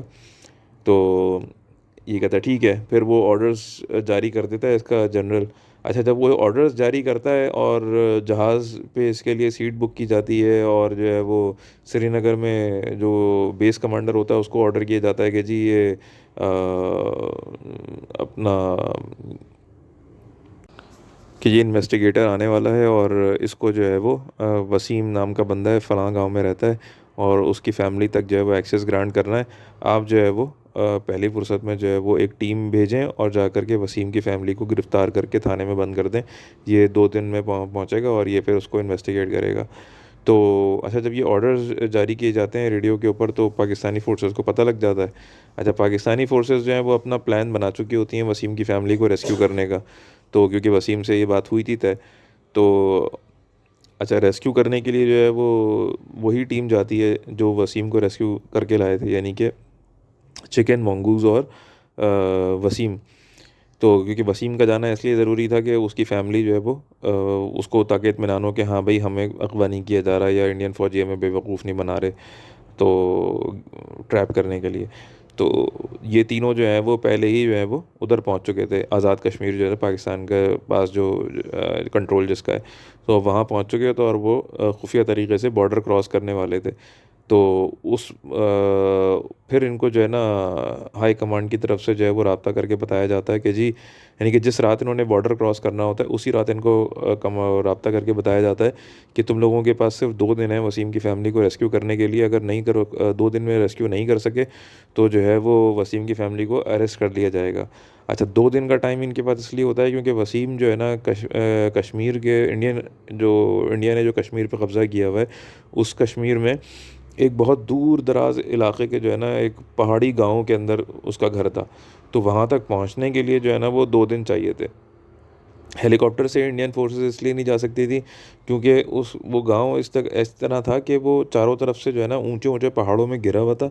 और यानी कि एक पहाड़ी दर्रा जो होता है ना, जैसे कि दो चारों तरफ पहाड़ और बीच में जो है वो एक छोटी सी वादी, और उसमें जो है ना वो बहुत तेज़ हवाएं चलती रहती थी। तो इसलिए हेलीकॉप्टर वहाँ पे नहीं उतर सकता था। यानी कि उसमें ख़तरा था कि जो है ना अगर हेलीकॉप्टर से वहाँ जाया जाए तो हवाओं की वजह से हेलीकॉप्टर इधर उधर हो करके पहाड़ों पे टकरा सकता था। तो वहाँ तक पहुँचने का वाहिद रास्ता था कि आप जो है वो ज़मीन से जाएं, और वहाँ तक जो है वो कोई प्रॉपर रोड बनी भी नहीं थी।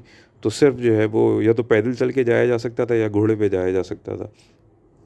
तो इंडियन फौजियों ने जो है वो श्रीनगर का जो बेस कमांडर होता है वो जो है अपना 6 फौजियों की जो है वो एक टीम भेजता है कि भाई तुम लोग जाओ और जो करीब तरीन चौक वो है ना फौजियों की चौकी, मतलब उस गांव के जो करीब तरीन चौकी है वहाँ तक जाओ, और वहाँ से जो है वो मज़ीद 10 फौजी लेना, और फिर जो है वो तुम लोग जाना उस गांव तक और वहाँ पे इसकी पूरी फैमिली को, औरतें, मर्द और बच्चे बच्चे और बूढ़े जो भी मिले सबको उठा करके जो है वो गिरफ़्तार करके लेके आना नीचे, और फिर ला करके थाने में बंद कर देना। फिर हमारा इन्वेस्टिगेटर आएगा, वो उनसे पूछताछ करेगा। तो वो टीम वहाँ से रवाना होने वाली होती है। तो इन लोगों को ख़बर की जाती है कि भाई तुम लोग जो है ना सिर्फ 2 दिन है तुम्हारे पास, और 2 दिन में अगर तुम लोगों ने रेस्क्यू कर लिया तो ठीक है, नहीं अगर 2 दिन में तुम लोग रेस्क्यू कर सके तो फिर जो है वो वसीम की फ़ैमिली का फिर अल्लाह ही हाफ़िज़ है। तो चिकन जो है ना ये अब टीम लीडर होता है, ठीक है, क्योंकि जो है वो उसने वाइपर ने जो है वो मोंगूस को जो लिफाफा दिया था उसमें यही था कि भाई चिकन जो है वो अब इस टीम को लीड करेगा। अच्छा, इनका जो है वो ट्रेनिंग इस तरीके से की गई थी कि भाई इनकी टीम के अंदर जो है ना 3 बंदे ही होंगे, सही है, कम से कम 3 बंदों से कम की टीम हो नहीं सकती, क्योंकि वो रोल्स इस तरीके से डिफाइन हुए हुए थे।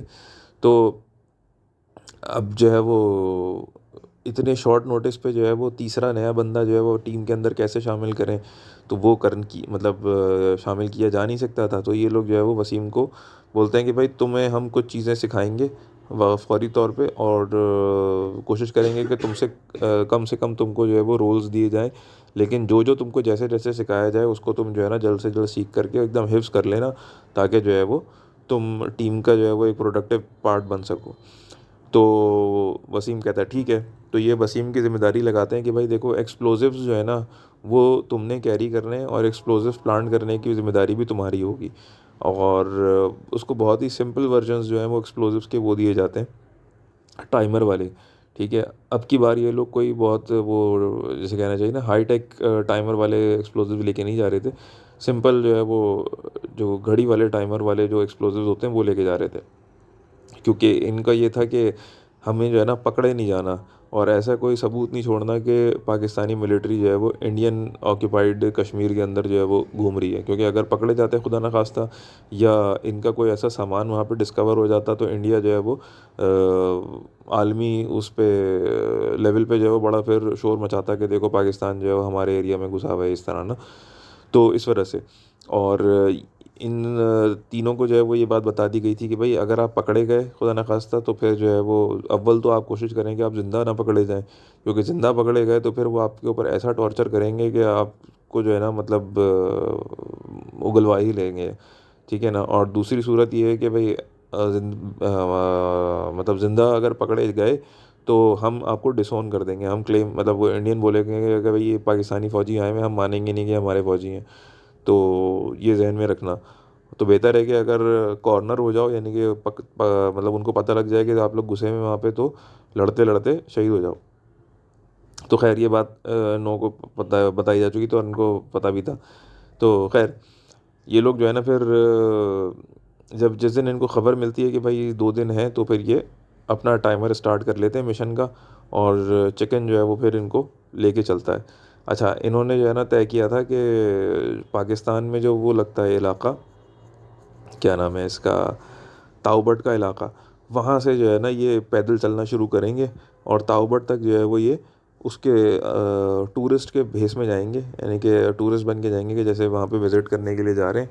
और फिर वहाँ से जो है ना ट्रैकिंग स्टार्ट करेंगे, और लोकल्स को बोलेंगे कि हम यहाँ से पैदल गिलगित की तरफ जा रहे हैं, और फिर वहाँ से रास्ते से टेढ़ा रास्ता करके और इंडिया की तरफ निकल जाएंगे, मतलब इंडिया के कब्ज़े में जो कश्मीर है उस तरफ निकल के बॉर्डर क्रॉस कर लेंगे चुपके से। तो ये लोग जाते हैं, ताऊबट पहुंचते हैं, और वहाँ से जो है ना एक गाइड को हायर करते हैं कि भाई हमें जो है वो गिलगित की तरफ जाना है, आप हमें जो है वो 4-5 किलोमीटर तक हमें थोड़ा सा आगे लेके जाएं, और हमें डायरेक्शन दिखा दें कि किस तरफ हमने ट्रैक करना है, बाकी ट्रैक हम खुद कर लेंगे, तो फिर आप वापस चले जाएं।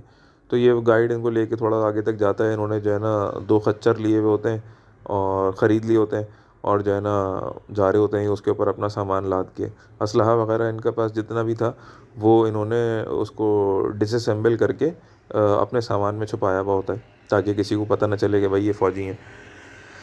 तो ये जो है वो ताओबट से निकलते हैं, और ताओबट बाला की तरफ से ट्रैक करते हुए पहाड़ों में जाते हैं, और फिर जो है वो 10-12 किलोमीटर के बाद जो है वो गाइड को कह देते हैं ठीक है जी, हम हमें रास्ता समझ में आ गया, अब आप वापस चले जाएं, अब हम आगे से यहाँ से खुद ही जाएंगे। तो गाइड जब चला जाता है पलट के, तो चिकन जो है वो हाई कमांड को जो है वो रेडियो पे रब्ता करता है, बताता है कि भाई हम इस जगह पे पहुंच चुके हैं, तो अब आप जो है ना हम रात यहीं पे गुजारेंगे, आप जो है वो हेलीकॉप्टर से हमारी सप्लाईज़ जो आपने हमें सामान मज़ीद देना था ना, जो हम कैरी नहीं कर सकते थे पहले सामान में छुपा करके, वो आप हमें भिजवा दें यहाँ पे।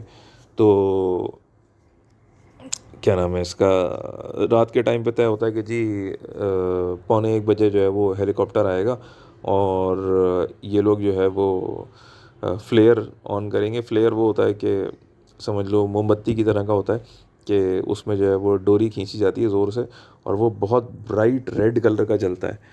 तो ये तय हो जाता है कि भाई रात के टाइम पे 12:45 के करीब हेलीकॉप्टर उस इलाके की तरफ परवाज़ करेगा और ये लोग जैसे ही हेलीकॉप्टर की आवाज़ इनको आएगी ये फ्लेयर अपना जला लेंगे और हेलीकॉप्टर इनकी फ्लेयर की रोशनी देख करके इनके पास आएगा और सामान इनके पास गिरा करके चला जाएगा और जैसे ही हेलीकॉप्टर चला जाएगा तो ये फ्लेयर को जो है वो फ़ौरन मट्टी में दफन करके बुझा देंगे।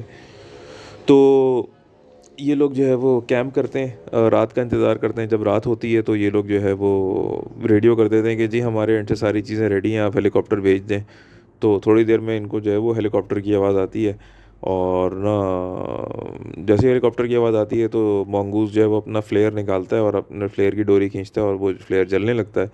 तो फिर हेलीकॉप्टर आकर के एकदम जो है ना चंद सेकंड में इनके सर के ऊपर खड़ा हो जाता है और वहाँ से जो है वो एक क्या नाम है इसका, रस्सी नीचे गिराई जाती है और उससे जो है वो एक बंदा नीचे उतरता है और वो उसको चिकन को जो है वो एक एनवेलोप पकड़ाता है और कहता है कि भाई मेरी रिस्पॉन्सिबिलिटी है कि मैं आपको ये एनवेलोप दूं और आपने जो है वो इस एनवेलोप को खोल के इसमें जो भी डायरेक्शंस हैं वो पढ़नी है और मेरे सामने जो है वो इस एनवेलोप को आपने जला करके ज़ाया करना है ताकि कोई और ना पढ़ सके इस को। तो चिकन कहता है ठीक है। अब चिकन जब तक पढ़ना शुरू करता है उसको इतने में जो है वो हेलीकॉप्टर से मज़ीद सामान जो है वो इनका नीचे उतार दिया जाता है और फिर जो है वो छोटा सा वो मतलब उसमें नोट लिखा हुआ होता है तो वो फ़ौरन पढ़ करके और फिर जो है वो फ्लेयर जो जलाया था मंगूज़ ने उसी फ्लेयर से जो है वो उसको जला करके भस्म कर देता है नोट को और फिर जो फ़ौजी नीचे उतरा था वो कहता है हाँ जी, एक्नॉलेज करता है कि जी आपने वाकई में जला दिया है। कंफर्म करता है उसके जो राख के पीसेस होते हैं उनको मसल के कि भाई कुछ भी पढ़ने के काबिल नहीं बचा इसमें और फिर वो हेलीकॉप्टर की रस्सी से वापस ऊपर जाता है और हेलीकॉप्टर चला जाता है। ये लोग अपना फ्लेयर दफन करते हैं और अपना जो है वो कंपास वगैरह निकाल के डायरेक्शन अपनी सेट करते हैं और वहाँ से चल पड़ते हैं। तो अच्छा, मंगूज़ और चिकन जो है वो शुरू से जो है वो ट्रेन साथ हुए थे तो इसलिए जो है वो इन दोनों को जो है वो बहुत सारे मौक़े ऐसे थे कि उनमें जो है ना एक दूसरे से कुछ पूछने की ज़रूरत नहीं पड़ती थी, बस खुद ही अंदाज़ा हो जाता था एक मतलब बॉडी लैंग्वेज देख करके कि अगला क्या सोच रहा है या क्या कहना चाह रहा है। तो मंगूस जो है वो चिकन की तरफ देखता है और चिकन जो है वो कंधे उचकाता है और मंगूस मतलब खामोश रहता है, कुछ कहता नहीं है। वसीम को बड़ा वो तजस्सुस हो रहा होता है। वसीम कहता है भाई ये तुम्हें इतने आखिरी मौके के ऊपर ऐसा कौन सा नोट लाके दिया गया था जो तुम और इतनी सीक्रेसी के साथ दिया गया कि पढ़ते के साथ ही जला दो, ऐसा क्या था, खैरियत तो है ना? तो चिकन कहता है कि भाई देखो, मैं इस बात को समझता हूँ कि तुम्हारा मिलिट्री बैकग्राउंड नहीं है और मिलिट्री डिसिप्लिन जो है वो तुम्हारे लिए नई चीज़ है, लेकिन एक ये बात जान लो कि कोई भी राज की बात जो कि मुझे इंस्ट्रक्शंस दी गई हों कि भाई ये राज की बात सिर्फ मुझ तक रहेगी, तो उसके बारे में आइंदा मुझसे कभी सवाल नहीं करना और ना मैं जो है वो उस बारे में तुमको कुछ बताऊंगा। तो ये मेरी पहली और आखिरी वार्निंग है तुमको। तुम हमारे मुसलमान भाई हो और हम तुम्हारी फैमिली को रेस्क्यू करने जा रहे हैं, तो इसका मतलब ये नहीं है कि जो है वो तुम जो है वो हमारे मिलिट्री डिसिप्लिन की ख़िलाफ़ वर्जी करो। तो आइंदा ना पूछना इस चीज़ के बारे में और अगर कोई और भी ऐसी चीज़ हो जो कि तुम्हें अंदाज़ा हो या मैं तुम्हें बता चुकूँ कि भाई ये राज की बात है और मैं तुमको नहीं बोल बता सकता या ये इन्फॉर्मेशन शेयर नहीं कर सकता, तो तुम उसके बारे में दोबारा नहीं पूछना। तो वसीम जो है वो कहता है अच्छा चलो ठीक है, सही है। तो फिर ये लोग जो है वो चल पड़ते हैं। अब ये इंडियन बॉर्डर के करीब पहुंचते हैं तो एक पॉइंट के ऊपर पहुंच करके जो है ना जो अपना चिकन जो है वो इन लोगों को रुकने का इशारा करता है। अच्छा, इन्होंने जो है ना थोड़ा फासले पे मतलब इंडियन बॉर्डर से थोड़ा फासले पे ही रुक करके जो है ना वसीम वसीम कह रहा हूँ चिकन और मंगूज़ ने जो है ना वसीम को ये बात समझा दी थी कि देखो अब यहाँ से आगे जो है ना मुंह से कोई बात नहीं करनी है, जो भी बात होगी वो इशारों में होगी और अगर तुम्हें हमारे इशारे नहीं समझ भी आते ना तो भी तुम चुप करके खामोशी से चलते रहो और वैसे ही करना जैसे हम कर रहे हैं। और अगर कोई बात तुमको समझानी होगी बहुत ज़रूरी कि जो हम मतलब तो और तुम्हें इशारे से नहीं समझ में आ रही होगी तो हम तुम्हें लिख के समझा देंगे, पेपर पेंसिल है हमारे पास, लेकिन मुंह से कुछ नहीं बोलना है। तो वसीम कहता है क्यों? तो उस पे जो है वो मंगूस उसको समझाता है कि भाई इंडियन फोर्सेस ने लिसनिंग डिवाइसेस लगाए हुए हैं पूरे बॉर्डर के ऊपर ना, जिसमें जो है वो बेसिकली माइक्स लगे हुए हैं और वो मुसलसल जो है ना ऑन रहते हैं। तो जैसे ही किसी इंसान की आवाज़ उस माइक में कैच होती है तो वो फ़ौरन डिटेक्ट कर लेता है कि कोई इंसान जो है वो बॉर्डर के करीब है और उनको अलर्ट जारी कर दिया जाता है। तो इस बात का ख़ास ख्याल रखना है कि बातचीत बिल्कुल भी नहीं करनी है। बाकी ये है कि चलने फिरने की आवाज़ से जो है वो इतना वो पकड़ नहीं पाता है, क्योंकि जंगली जानवर भी जंगल में मुसलसल घूमते रहते हैं, तो वो मसला नहीं है। तो ये कहता है अच्छा ठीक है। तो ये जो है ना एक बॉर्डर से थोड़ा सा पहले तकरीबन 1-1.5 किलोमीटर पहले जो है ना जो वो है चिकन सबको रुकने का इशारा करता है और सबको फिर इशारे से बोलता है कि भाई बैठ जाएं ज़मीन पे ना।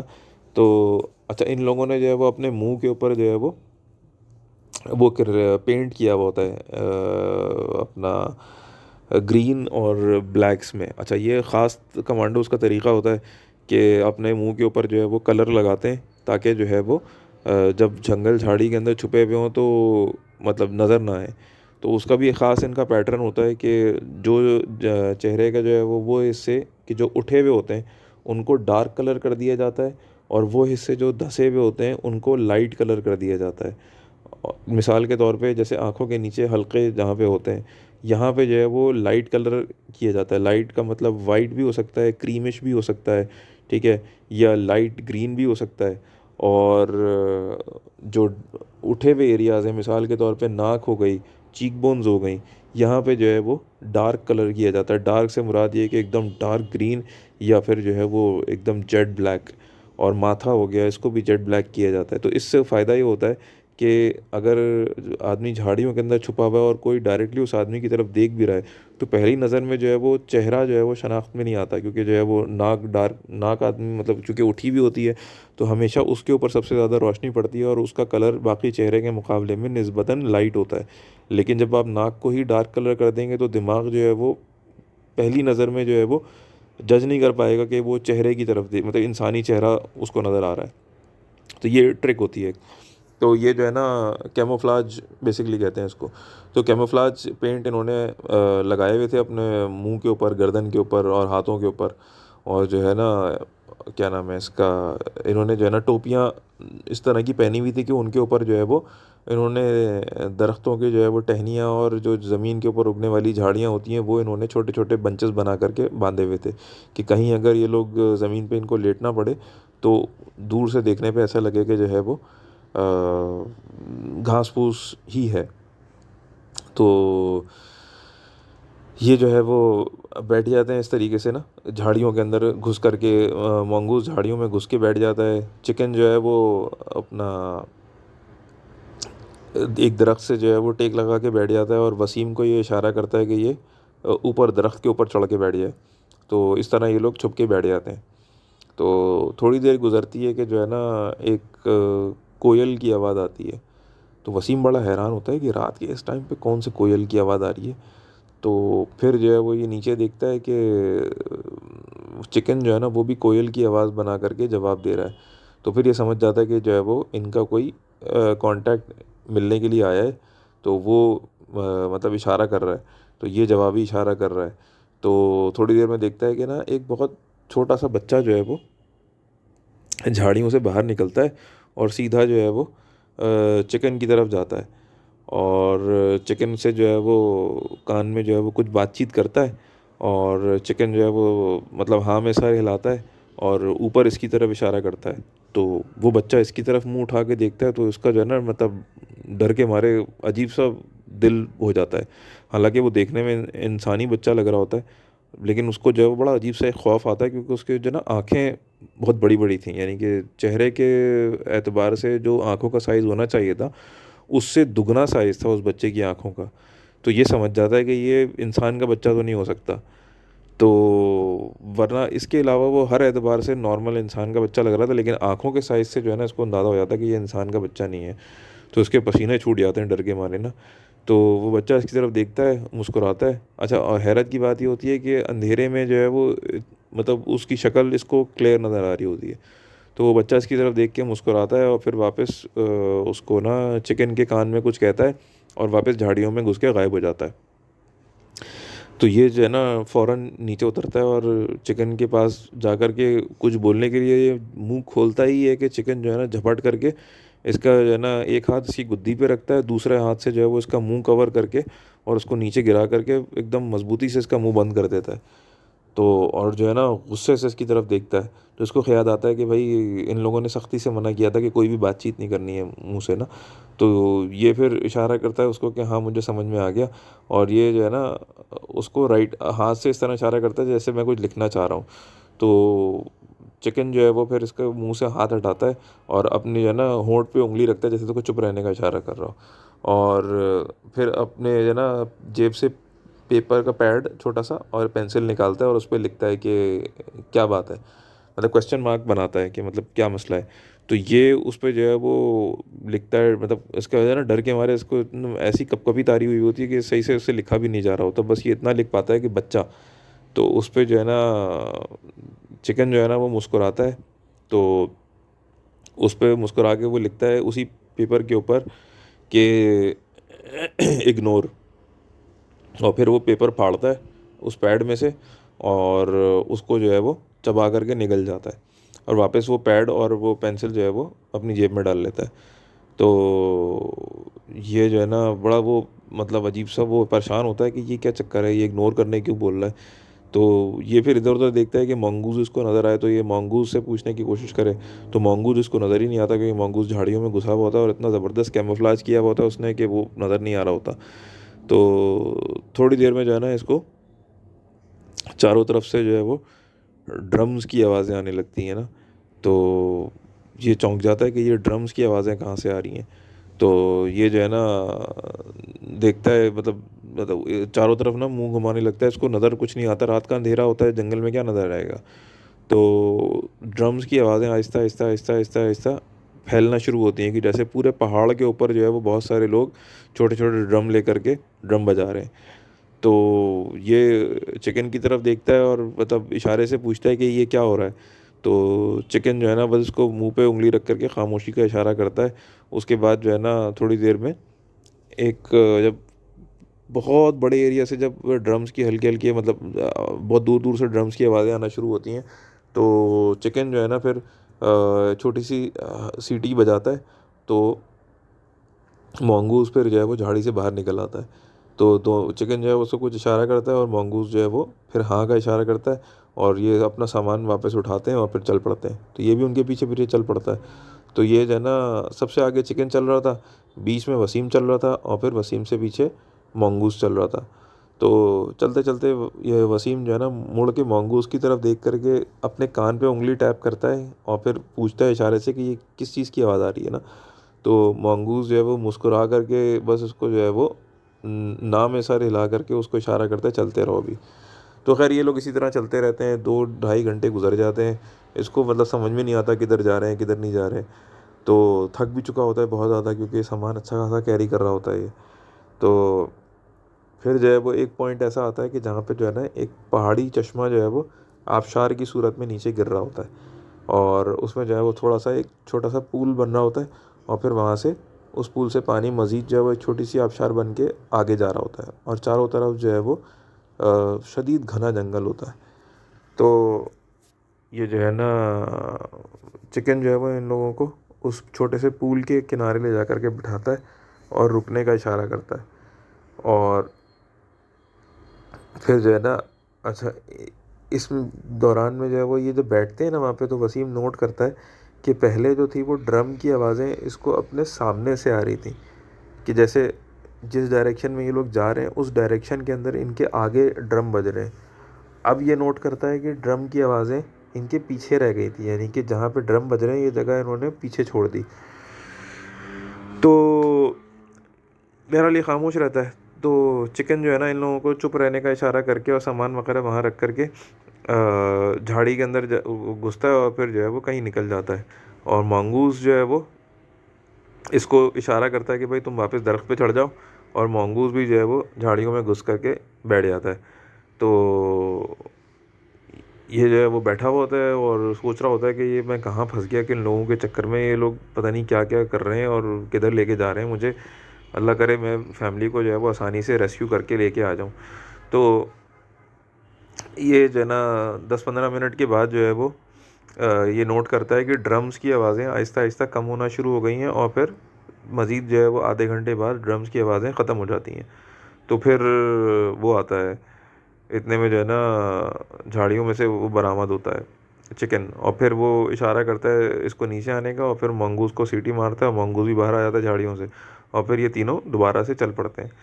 हर थोड़ी देर बाद जो है वो चिकन कंपास पे डायरेक्शन चेक करके, और फिर ये डायरेक्शन वेरीफाई करके फिर ये लोग डायरेक्शन में जा रहे होते हैं। तो सुबह होने वाली होती है, तो ये लोग जो है ना एक गांव के करीब पहुंचते हैं। तो वहाँ पे जो है वो ये लोग जो है ना गांव में दाखिल नहीं होते, गांव के बाहर ही जो है वो जंगल के अंदर छोटा सा जो है वो टेंट लगाते हैं, और वहाँ पे जो है वो कैंप कर लेते हैं, और जो है वो तो ये लोग वहाँ पे कैंप करते हैं। तो कैंप करने के बाद जो है ना जो चिकन होता है वो वसीम को कहता है क्या हो गया भाई, तुम बॉर्डर क्रॉसिंग पे इतना परेशान क्यों हो रहे थे। तो वसीम कहता है यार वो जो बच्चा तुम्हारे पास आया था वो कौन था। तो कहता है कि बस वो अल्लाह की तरफ से मदद थी हमारे लिए। तो कहता है कि भाई वो इंसान का बच्चा तो नहीं था। तो कह रहा है चिकन उससे कहता है भाई तुम्हें इससे क्या करना, वो इंसान का बच्चा था या जानवर का बच्चा था, और तुम्हें कैसे पता कि वो इंसान का बच्चा नहीं था। कहता है तुमने उसकी आंखों का साइज़ देखा था। तो चिकन कहता है क्या हुआ उसकी आंखों की, एकदम नॉर्मल आंखें थी। कहता है नहीं बिल्कुल भी नॉर्मल आंखें नहीं थी, इतना बड़ा जो है वो आंखों का साइज़ इंसान की आंखों का होता ही नहीं है, तुम क्या बेवकूफ़ समझ रहे हो मुझे। तो चिकन उसको कहता है कि भाई अगर तुम इतने ही अक्लमंद होते तो फिर ज़्यादा सवाल जवाब करते ही नहीं, जो चीज़ तुमसे रेलिवेंट नहीं है उसके सवाल जवाब क्यों कर रहे हो तुम, और चुप करके खामोशी से बस चलो, भाई हमारा मिशन जो है वो तुम्हारी फैमिली को रेस्क्यू करना है, तुम उनको जो है वो रेस्क्यू करने में हमारी मदद करो, और इधर उधर के सवालात ना करो, जिन चीज़ों का तुमसे ताल्लुक़ नहीं है वो उन चक्करों में ना पड़ो। तो ये कहता है अच्छा, कहता है ये ड्रम्स का क्या सीन था। तो कहता है कि फिर तुम उस तरह के सवाल जवाब शुरू कर रहे हो। तो कहता है भाई कुछ तो बताओ तुम मुझे।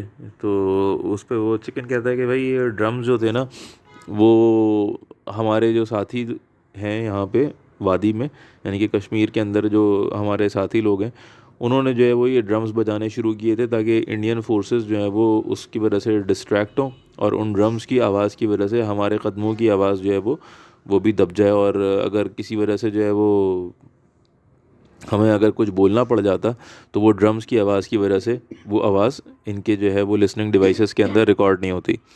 तो ये एक प्रिकॉशन थी जो हमने ली थी। तो ये है। तो कहता है कि अच्छा ठीक है। तो कहता है अब क्या प्लान है। कहता है अब हमें जो है वो वेट करना है पूरा दिन, पूरा दिन गुजार के उसके बाद फिर हम जो है वो शाम जब होगी तो हम दोबारा रवाना होंगे, क्योंकि दिन के टाइम पे हम सफ़र नहीं कर सकते। दिन के टाइम पे अगर हम सफ़र करेंगे तो जो है वो हमारे जो है ना देख लिए जाने का ख़तरा है, तो वो रिस्क हम अभी मोल नहीं ले सकते, क्योंकि तुम्हें तो वैसे भी पता है कि तुम्हारी फैमिली को अरेस्ट करने के लिए एक इंडियन टीम रवाना हो चुकी है। तो कहता है कि यार अगर हम दिन का टाइम जो हम रेस्ट करने में ज़ाया करेंगे उस टाइम पे इंडियन टीम जो है वो मेरी फैमिली की तरफ सफ़र कर रही होगी। तो चिकन उसको कहता है कि भाई दिन के टाइम पे वो सफ़र कर रहे होंगे ना, लेकिन जो है वो रात के टाइम पे वो लोग जहाँ पे भी जो है वो सोने के लिए रुकेंगे, हम लोग रात के टाइम पे सफ़र कर रहे होंगे, तो हमारा सफ़र और उनका सफ़र में बहुत फ़र्क होगा। वो लोग मेन रोड्स की तरह से सफ़र करेंगे जो कि पहाड़ों के अंदर रोड्स वाले रास्ते लंबे होते हैं, हम लोग पगडंडियों पे पैदल सफ़र कर रहे हैं, तो हम जो है वो बहुत सारी जगहों से शॉर्टकट ले करके उनसे जल्दी पहुँचेंगे इंशाल्लाह, तुम फिक्र ना करो, तुम्हारी फैमिली को जो है वो ज़िंदा सलामत इंशाल्लाह हम निकाल लेंगे। तो ये मेरा तुमसे वादा है। तो मंगूस जो है वो उस पे इस मौके पे जो है ना उससे कहता है चिकन से कि सर मैं वैसे तो क्वेश्चन नहीं करता आपकी किसी भी चीज़ को, और आप जैसा बोलेंगे मैं बिल्कुल आपकी बात पे जो है वो एतबार करके और उसको एक्सेप्ट करके जो है वो वैसे करूँगा जैसे आप बोलेंगे। लेकिन मैं भी ज़रा उस बच्चे के हवाले से बड़ा क्यूरियस हूँ कि ये क्या सीन था, वो बच्चा मुझे नॉर्मल तो नहीं लग रहा था। तो उस पे जो है वो चिकन मुस्कुराता है और कहता है कि वसीम के साथ रह रह के ना तुम्हारी आदतें भी ख़राब हो रही हैं, जो चीज़ रेलेवेंट हो उसके हवाले से सवाल जवाब किया करो, और ज़्यादा जो है वो मतलब चीज़ों की तह में जाने की ज़रूरत नहीं है, ज़रूरी नहीं है कि जो तुम्हें नज़र आए तह में जाने के बाद वो तुम वही देखना चाह रहे हो। तो कहता है अच्छा। तो मंगूस बड़ा वो उस पे वो होता है, शौक में आता है कि यार ये क्या सीन है, मतलब इस तरह का गोल मोल जवाब पहले तो कभी नहीं दिया चिकन ने मुझे। तो खैर बहरहाल वो खामोश हो जाता है, क्योंकि वो मिलिट्री डिसिप्लिन इसी तरह का होता है कि आपको कमांडिंग ऑफिसर ने जब कुछ कह दिया तो फिर वो आपने उसको मानना ही मानना है। तो ये लोग फिर अपना सिक्योरिटी पेरीमीटर बनाते हैं, यानी कि जब भी ये एक उसूल होता है कि कभी भी कोई मिलिट्री का यूनिट, चाहे वो पूरी एक फ़ौज हो, चाहे वो एक छोटा सा स्क्वाड हो 6 बंदों का, चाहे वो 3 बंदों की टीम हो, चाहे वो जो है वो 20-30 फ़ौजियों का जो है वो एक ग्रुप हो, चाहे वो पूरी बटालियन हो, जब भी वो लोग कहीं पे भी पड़ाव डालेंगे तो पड़ाव डालने के बाद सबसे पहला काम जो है वो अपने ख़ैमे लगाने से पहले, अपना खाना बनाने से पहले सबसे पहला काम उन्होंने ये करना होता है कि वो सिक्योरिटी पेरीमीटर बनाएंगे। ये जंग के टाइम पे भी ये चीज़ लागू होती है और अमन के टाइम पे भी ये लागू होती है, ये इनकी ट्रेनिंग का पार्ट होती है। सिक्योरिटी पेरीमीटर बनाने का मतलब ये है कि अब जहाँ पे वो पड़ाव डाल रहे हैं या क़याम कर रहे हैं, उसके चारों तरफ जो है ना वो एक इलाका डेजिग्नेट कर देंगे कि भाई ये हमारे कैंप के अंदर की जगह है और ये हमारे कैंप के बाहर की जगह है। तो कोई भी, यानी कि उस मतलब जो इन्होंने डेजिग्नेट कर दिया कैंप का एरिया, कोई भी अगर उस कैंप के अंदर दाखिल होगा तो फिर उससे उसी एतबार से निपटा जाएगा, और जो बाहर है तो फिर उसको जो है वो इग्नोर किया जाएगा। तो अब डिपेंडिंग ऑन द साइज़ कि भाई जितने तादाद में लोग कैंप कर रहे हैं, उसके एतबार से इनकी जो है वो सिक्योरिटी पेरीमीटर की जो है वो प्रैक्टिसेस होती हैं। मिसाल के तौर पे अगर एक बटालियन एक जगह पे पड़ाव डाल रही है, तो बटालियन जो है वो अपने सिक्योरिटी पेरीमीटर में खारदार तार भी बिछाएगी, हो सकता है कि वो खंदक भी बिछा दे, खंदक भी खोद ले, हो सकता है कि जो है वो जो उन्होंने कैंप एरिया डेजिग्नेट किया हुआ है उसके चारों तरफ जो है वो मशीन गन भी लगाएं, यानी कि चारों कोनों के ऊपर इस तरह। और अगर 20-25 लोगों के जो है वो फ़ौजियों का एक ग्रुप है जो कि एक जगह पे कैंप कर रहा है, तो वो खारदार तार नहीं लगाएंगे, ना वो खंदक खोदेंगे। उनका काम क्या होगा कि वो छोटे छोटे ज़मीन के अंदर खड्डे खोदेंगे, जिसको फॉक्स होल्स कहा जाता है, ठीक है ना। तो वो खड्डे खोद करके उन खड्डों के अंदर दुबक के बैठ जाएंगे चारों तरफ कैंप एरिया के। और लेकिन ये सिर्फ 3 बंदे थे, तो इनको जो है वो खड्डा खोदने की ज़रूरत नहीं थी। इन लोगों ने जो है वो एक छोटा सा टेंट नुमा जो है वो एक तरपाल एक 2 दरख्तों के साथ बांध लिया था कि अगर बारिश हो तो उससे जो है वो बचे रहें, बारिश पानी इनके ऊपर डायरेक्ट ना पड़े। और फ्यूल टैबलेट्स आती हैं, बहुत अरसे से आ रही हैं, मतलब 50-60 साल से जो है वो ये टेक्नोलॉजी मौजूद है कि फ़ौजियों को जो है वो जंग के मैदान में जलाने के लिए जो है वो लकड़ी ढूंढने की ज़रूरत ना पड़े, तो उनको छोटी छोटी फ्यूल टैबलेट्स दी जाती हैं। तकरीबन ये एक बोतल के ढक्कन के साइज़ के जो है वो एक वो होता है जलने वाला मटेरियल। इसमें जब आप माचिस लगाते हैं तो ये बहुत हीट प्रोड्यूस करके जलता है, तो इसके ऊपर जो है वो खाना भी पकाया जा सकता है, और इसके ऊपर जो है वो मतलब गर्मी के लिए हाथ भी सेके जा सकते हैं। और इसकी ख़ास बात यह है कि ये बहुत ज़्यादा मतलब धुआं भी नहीं प्रोड्यूस करता, बग़ैर धुएं के जलता है ये। तो ये लोग जो है वो जल्दी से फ्यूल टैबलेट निकालते हैं एक, और उसके वो जो है वो सेटअप करके, और कैंप सेटअप करने के बाद जो है ना उसमें खाना बनाना शुरू करते हैं। और मंगूस खाना बना रहा होता है, चिकन जो है ना वो एक दरख्त पे चढ़ जाता है, और वसीम को बोलता है कि भाई तुम मंगूस के साथ साथ रहो, जैसे मंगूस बोले वैसे करो, मैं जब तक सिक्योरिटी के लिए दरख्त पे चढ़ जाऊंगा और देखता रहूँगा कि कोई हमारे करीब आ रहा है कि नहीं आ रहा, और अगर कोई आने लगेगा ना तो मेरी जेब में जो मैंने पत्थर जमा किए हुए मैं ऊपर से नीचे पत्थर फेंक दूंगा। तो तुम लोग समझ जाना, एक पत्थर अगर फेंकूँ तो इसका मतलब है कोई आ रहा है, अगर 2 पत्थर फेंकूँ यानी कि एक पत्थर के बाद फिर फ़ौरन दूसरा पत्थर फेंकूँ तो इसका मतलब है कि जो है वो दुश्मन आ रहा है। और अगर एक पत्थर फेंकने के बाद थोड़ा गैप के बाद जो है वो फिर 2 पत्थर फेंकूँ तो इसका मतलब है कि जो कोई भी आ रहा था वो अब वापस जा रहा है। और अगर मैं जो है वो सारे पत्थर एक साथ जो है वो नीचे गिरा दूँ तो इसका मतलब है कि जो है ना दुश्मन जो है वो एकदम हम पे हमला करने के लिए आ रहा है, फ़ौरन जो है वो पोजीशनें संभाल करके फायरिंग के लिए तैयार हो जाओ। तो ये लोग वसीम कहता है ठीक है। अच्छा, मंगूस को तो पहले से पता था कि जो है वो ये सारे सिग्नल्स क्या होते हैं, तो क्योंकि उनकी ट्रेनिंग के अंदर उन्होंने पहले से ये चीज़ें डिसाइड की हुई होती हैं, तो वसीम को बहरहाल बता देता है ये। तो वसीम कहता है ठीक है। तो ये लोग खाना बनाने लगते हैं, चिकन ऊपर चढ़ जाता है। तो वसीम जो है ना उससे मंगूस से पूछता है कि यार ये तुम्हारा चिकन जो है ये तो बड़ा मतलब इसका असली नाम क्या है। तो मंगूस जो है वो कहता है क्या मतलब, कहता है चिकन का असली नाम क्या है, कहता है मुझे क्या पता। कहता है ऐसा कैसे हो सकता है कि यार तुमको ना नहीं बताओ। तो कहता है क्यों नहीं हो सकता भाई, ये मेरा कमांडिंग ऑफिसर है, मैं मेरा कोई जिगरी दोस्त थोड़ी है कि मुझे इसका असली नाम पता हो। और हमारे यूनिट में जो है वो असली नाम नहीं बताए जाते, सिर्फ कोड नेम बताए जाते हैं। तो कहता है अच्छा तो तुम्हारा क्या नाम है? तो कह रहा है मैंने अभी जो जुमला बोला वो तुम्हें समझ में नहीं आया क्या? हमारे यूनिट में असली नाम नहीं बताए जाते, सिर्फ कोड नेम बताए जाते हैं। तो वो कहता है क्या मतलब कोड नेम बताए जाते हैं भाई, असली नाम क्यों नहीं बताए जाते? कहता है सिक्योरिटी रीजंस की वजह से। तो वो कहता है ऐसा कौन सा सिक्योरिटी रीज़न है भाई? कहता है भाई उसमें सीधी सी मिसाल यूँ ले लो कि अगर कोई किसी को अपना असली नाम बता दे तो, और वो इन्फॉर्मेशन किसी भी वजह से बाहर लीक हो जाए, ठीक है, और दुश्मन को जो है वो पता लग जाए कि भाई हमारे यूनिट में फ़लाना बंदा है, तो वो उसको किसी भी तरीके से ब्लैकमेल करने की कोशिश कर सकते हैं कि उसकी फैमिली के ज़रिए या उसको जो है वो इंट्रैप करने के ज़रिए। लेकिन अगर उन दुश्मन को हमारे यूनिट में मौजूद लोगों की आइडेंटिटी ही नहीं पता होगी, तो वो हमारे लोगों को जो है वो ना ब्लैकमेल कर सकेंगे ना ट्रैप कर सकेंगे। तो इस वजह से सिक्योरिटी की वजह से हम जो है वो कभी भी आपस में भी एक दूसरे को अपना असली नाम नहीं बताते। तो हम लोग सिर्फ कोड नेम पे चलते हैं। हमारा जो साथी वहाँ पे जो है वो उधर शहीद हुआ था तुम्हें बचाने के चक्कर में, उसका भी हमें ओरिजिनल नाम नहीं पता था और ना उसको हमारा ओरिजिनल नाम पता था। तो आइंदा जो है वो तुम मुझसे जो है वो चिकन के आइडेंटिटी के बारे में नहीं पूछना, ना मेरी आइडेंटिटी के बारे में पूछना। तो वो कहता है अच्छा, कहता है अच्छा ये तो बताओ कि यार ये वो जो बच्चा आया था वो तुम्हें नॉर्मल लग रहा था क्या? तो उस पे मंगूस कहता है देखो चिकन ने तुम्हारे सामने मुझे जवाब दिया था ना, तो वो जवाब मेरे लिए तो जब काफ़ी हो सकता है तो वो तुम्हारे लिए भी काफ़ी होना चाहिए। तो अब उस बच्चे के दोबारा जिक्र करने की ज़रूरत नहीं है, और कोई काम की बात पूछनी है तो वो पूछ लो।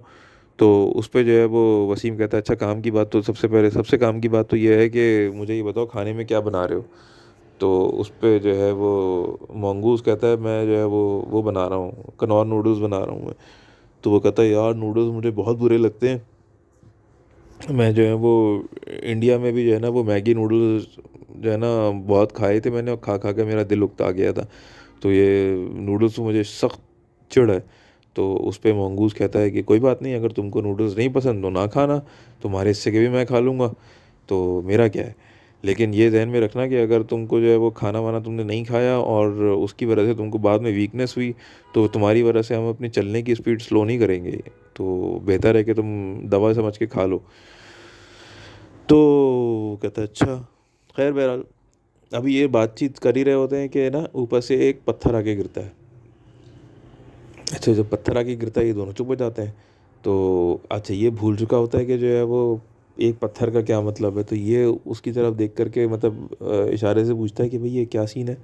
तो उस पे जो है वो मंगूज़ इसको मुंह पे उंगली रख करके खामोश रहने का इशारा करता है, और उसके कान में जो है वो हल्के से बोलता है कि कोई हमारे कैंप की तरफ आ रहा है। अच्छा इतने में उसे ये बात हो ही रही होती है कि एक और पत्थर आके गिरता है। तो उस पे जो है वो मंगूज़ इसके कान में कहता है कि फ़ौरन जो है ना झाड़ी में मेरे साथ आकर के बैठ जाओ, और ये सिग्नल था कि कोई हमारे कैंप की जो है वो डायरेक्शन में ही आ रहा है, यानी कि ऐसे चलता हुआ आ रहा है कि वो अगर उस डायरेक्शन में चलता रहा तो हमारे कैंप एरिया में दाखिल हो जाएगा। तो अगर तो ये कोई बंदा दाखिल होता है हमारे कैंप के एरिया में तो हमें उसको पकड़ करके गिरफ़्तार करना पड़ेगा। अगर वो इंडियन फ़ौजी होगा तो हमें उसको मारना पड़ेगा, और अगर कोई मुसलमान हुआ तो हमें उसको पकड़ करके उससे फिर बातचीत करके उसको समझाना होगा कि हमारे बारे में किसी को ना बताए। तो क्योंकि अब इतने शॉर्ट नोटिस पे हम जो है वो अपने ये मतलब यहाँ मौजूदगी के शवाहिद मिटा तो नहीं सकते, तो इसलिए हमें उसको पकड़ना पड़ेगा। तो चुप करके खामोशी से झाड़ी में बैठ जाओ। तो अभी जो है ना ये लोग झाड़ी में जाके बैठ जाते हैं, और ऊपर जो है क्या नाम है इसका, चिकन ऊपर ही रहता है। तो ये देखते हैं थोड़ी देर में ना कि एक यंग लड़का जो है वो इनके कैंप एरिया में दाखिल हुआ है, और दाखिल होते के साथ ही जो है ना जहाँ पे इन्होंने आग जलाई हुई थी उसको देखता है, और रुक करके मुस्कुराता है और ज़ोर से कहता है कि भाई बाहर आ जाओ, मुझे जो है वो अपना ही समझो, और हम लोग जो हैं वो तुम्हारा इंतज़ार कर रहे थे, और जल्दी से बाहर आ जाओ, बहुत सारी बातें करनी है। तो उस पे जो है वो थोड़ी देर तक खामोशी रहती है, फिर जो है ना ये लोग देखते हैं कि चिकन जो है वो नीचे उतरता है। तो चिकन उतर के उससे कहता है कि आपका तारुफ, तो वो जो लड़का आया होता है वो कहता है कि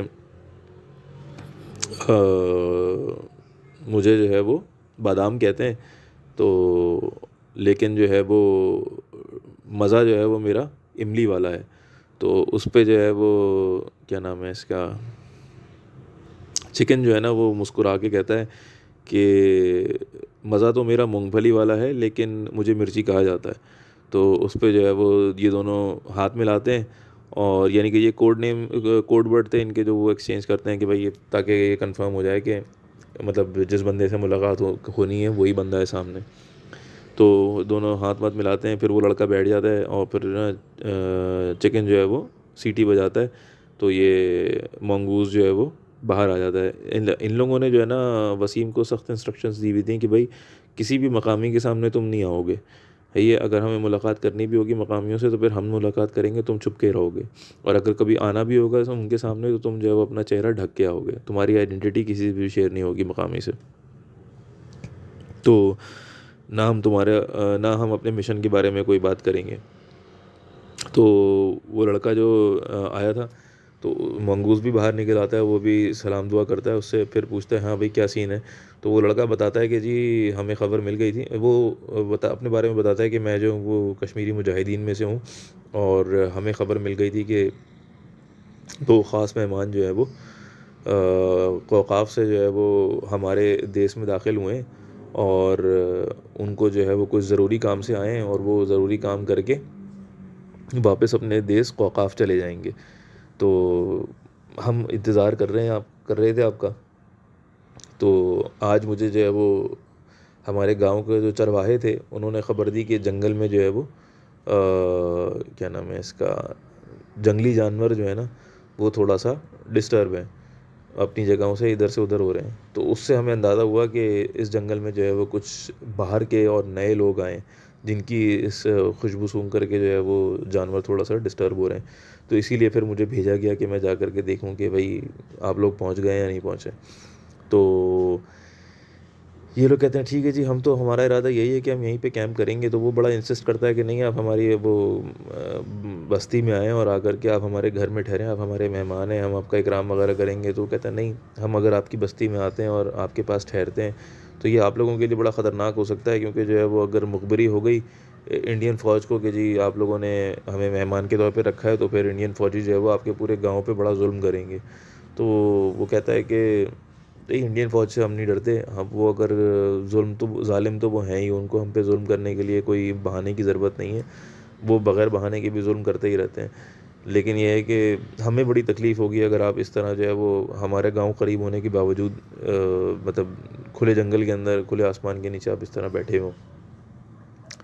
तो खैर ये लोग समझाते हैं उसको कि देखो सिक्योरिटी रीज़न्स की वजह से हम नहीं आपके गाँव में दाखिल होंगे। हाँ, अगर आप इकराम करना ही चाह रहे हैं तो फिर आप जो है वो कुछ खाने पीने के लिए लेके आ जाएँ, तो वो हम खा लेंगे शुक्रिया के साथ। तो कहता है ठीक है, मैं आप जो है वो 1 घंटे में खाना लेके आता हूँ आप लोगों के लिए। और वो चला जाता है फिर वहाँ से। तो उस पे जब जाने के बाद जो है ना मंगूस कहता है कि देख लो मियाँ, तुम्हारे मुक़द्दर में जो है वो ये नूडल्स नहीं थे, तुम्हारे मुक़द्दर में जो है वो कुछ और था, तो वो अल्लाह ताला ने उसका इंतज़ाम कर दिया। अब देखते हैं तुम्हारे मुक़द्दर की क्या चीज़ आती है। तो वसीम कहता है अच्छा जो तुमने नूडल्स बनाए थे उसका क्या होगा? तो मंगूस कहता है मैं खाऊँगा। तो कहता है तो तुम सिर्फ नूडल्स खाओगे या फिर वो जो लेके आ रहा है इकराम में वो भी खाओगे? तो वो कहता है भाई जो मेरे मुक़द्दर का होगा वो मुझे मिल जाएगा, तुम्हें टेंशन लेने की ज़रूरत नहीं है। तो ये इस तरह नोक झोंक इनकी चल रही होती है। तो चिकन जो है वो उनसे कहता है कि भाई मंगूस से ना कि मंगूस नूडल्स तो जब तक पक रहे हैं तो वो तो पकने दो, तुम जो है वो जब तक ऊपर चढ़ो, मैं नीचे बैठता हूँ और इंतज़ार करते हैं उस लड़के का। तो और होशियार रहना कि एकदम जो है ना चौकन्ने रहना, कि जो है ना ऐसा ना हो कि इस लड़के के भेस में जो है वो कोई इंडियन एजेंट आकर के जो है वो हमारे ऊपर ट्रैप सेट करके गया हो, वो इंडियन फोर्सेस अब हमें घेरने की कोशिश ना करें। जैसे ही कोई तुम्हें आसार नज़र आए उनके, तो फ़ौरन हमारा जो सिग्नल है पत्थर वाला उससे ख़बरदार कर देना हमें। फिर जो चिकन है वो अपना रेडियो निकालता है और जो है वो अपने कमांडर्स को जो है वो रिपोर्ट करता है कि भाई हम फ़लाँ फ़लाँ जगह पे पहुंच चुके हैं और हमारा जो है वो कांटेक्ट हो गया है लोकल मुजाहिदीन के साथ, और अभी वो हमारे इकराम की सूरत हो रही है। तो हमारा इरादा यही है कि दिन भर हम यहाँ पे क़याम करेंगे और फिर रात में जैसे ही मगरिब होगी, मगरिब के बाद हम यहाँ से निकलेंगे। और हमारा अंदाज़ा यही है कि आज की रात जो है ना, हम उसके वसीम की फ़ैमिली तक पहुंच जाएंगे और इंशाल्लाह पहुंचते के साथ ही जो है ना, वो 1 घंटे के अंदर अंदर उनको वापसी इधर मतलब वापसी पाकिस्तान की तरफ ले चलेंगे। लेकिन एहतियातन जो है ना, आप लोग एक काम ये करें कि एक हेलीकॉप्टर का इंतज़ाम करके रखें कि अगर हम जो है वो इमरजेंसी की सूरत में जो है ना, आप लोगों को मतलब कांटेक्ट करें तो हेलीकॉप्टर भेज दें आप हमें पिक करने के लिए। तो क्योंकि हम अगर खाली हम तीन होंगे ना, तो हम तो जंगलों के अंदर मिक्स होकर के निकल जाएंगे। लेकिन वसीम की फ़ैमिली के कितने अफराद हैं हमें भी ये कंफर्म नहीं है। तो वैसे तो वसीम ने बताया होता है कि भाई 10-12 अफराद होंगे फ़ैमिली के अंदर ना। तो वो कहता है कि लेकिन फिर भी हमें कंफर्म नहीं है कि वो 10-12 के 10-12 हमें मिलते हैं कि नहीं मिलते। और उनमें से कितनों की क्या कंडीशन है, बच्चे कितने हैं, मतलब बच्चे जो हैं वो तेज़ चल सकते हैं नहीं चल सकते, औरतें तेज़ चल सकती हैं नहीं चल सकती, बूढ़ों की क्या फ़िटनेस की कंडीशन है, हमें नहीं पता। तो बेहतर ये है कि आप हेलीकॉप्टर अरेंज करके रखते हैं। तो उस पे जवाब उसके पास आता है कि जी वो हेलीकॉप्टर का मसला ये है कि अभी जो इंडियन सीक्रेट बेस वाला मिशन इन लोगों ने किया था, तो उसकी वजह से पाकिस्तान और इंडिया के दरमियान बहुत शदीद टेंशन चल रही है। तो इस वजह से पाकिस्तानी हेलीकॉप्टर्स तो जो है वो उस जगह पे बिल्कुल भी फ्लाई नहीं कर सकते। तो कहता है कि फिर क्या करें, कोई मतलब रैपिड एक्सट्रैक्शन की क्या सूरत हो सकती है। तो उस पे जो है वो उसको कहा जाता है कि देखो उसका कोई हम इंतज़ाम करेंगे, लेकिन हेलीकॉप्टर के ज़रिए एक्सट्रैक्शन या बाय एयर एक्सट्रैक्शन पॉसिबल नहीं है आप लोगों की। लेकिन एक्सट्रैक्शन के लिए कुछ हम कोशिश करेंगे, कोई सूरत निकालेंगे, उसकी टेंशन ना लो। और अगर कोई ऐसा मौका होता है कि इंडियन फोर्सेस जो हैं वो तुम लोगों के पीछे लग जाती हैं, तो उसको फिर वो कोऑर्डिनेट्स बताते हैं मैप पे। जैसे आपको कोई पॉइंट बताना होता है तो आप कोऑर्डिनेट्स बताते हैं। जैसे हम लोग किसी को हम डायरेक्शन बता रहे होते हैं ना, कि मिसाल के तौर पे कोई बोले कि भाई मुझे कायद आज़म के मज़ार जाना है, तो हम उसको डायरेक्शंस बताते हैं कि जी आप पहले जी गुरमंदिर जाएंगे, गुरमंदिर से फिर आप जो है वो आप थोड़ा सा आगे जाएंगे और कायद आज़म का मज़ार का सिग्नल आएगा, वहाँ से आप लेफ़्ट मुड़ेंगे तो कायद आज़म के मज़ार की एंट्रेंस आ जाएगी। इस तरह तो मैप पे जो है वो जब की लोकेशन बतानी होती है, तो लैटीट्यूड और लॉन्गिट्यूड के ज़रिए आप लोकेशन बताते हैं। जैसे ग्राफ के ऊपर पॉइंट प्लॉट किया जा रहा होता है एक्स और वाई की मध्य में, इस तरीके से मैप पे एक्स और वाई की जगह पे लैटीट्यूड और लॉन्गिट्यूड होता है, उसकी ज़रिए जो है वो कोऑर्डिनेट्स बताए जाते हैं, तो पॉइंट मार्क करने के लिए।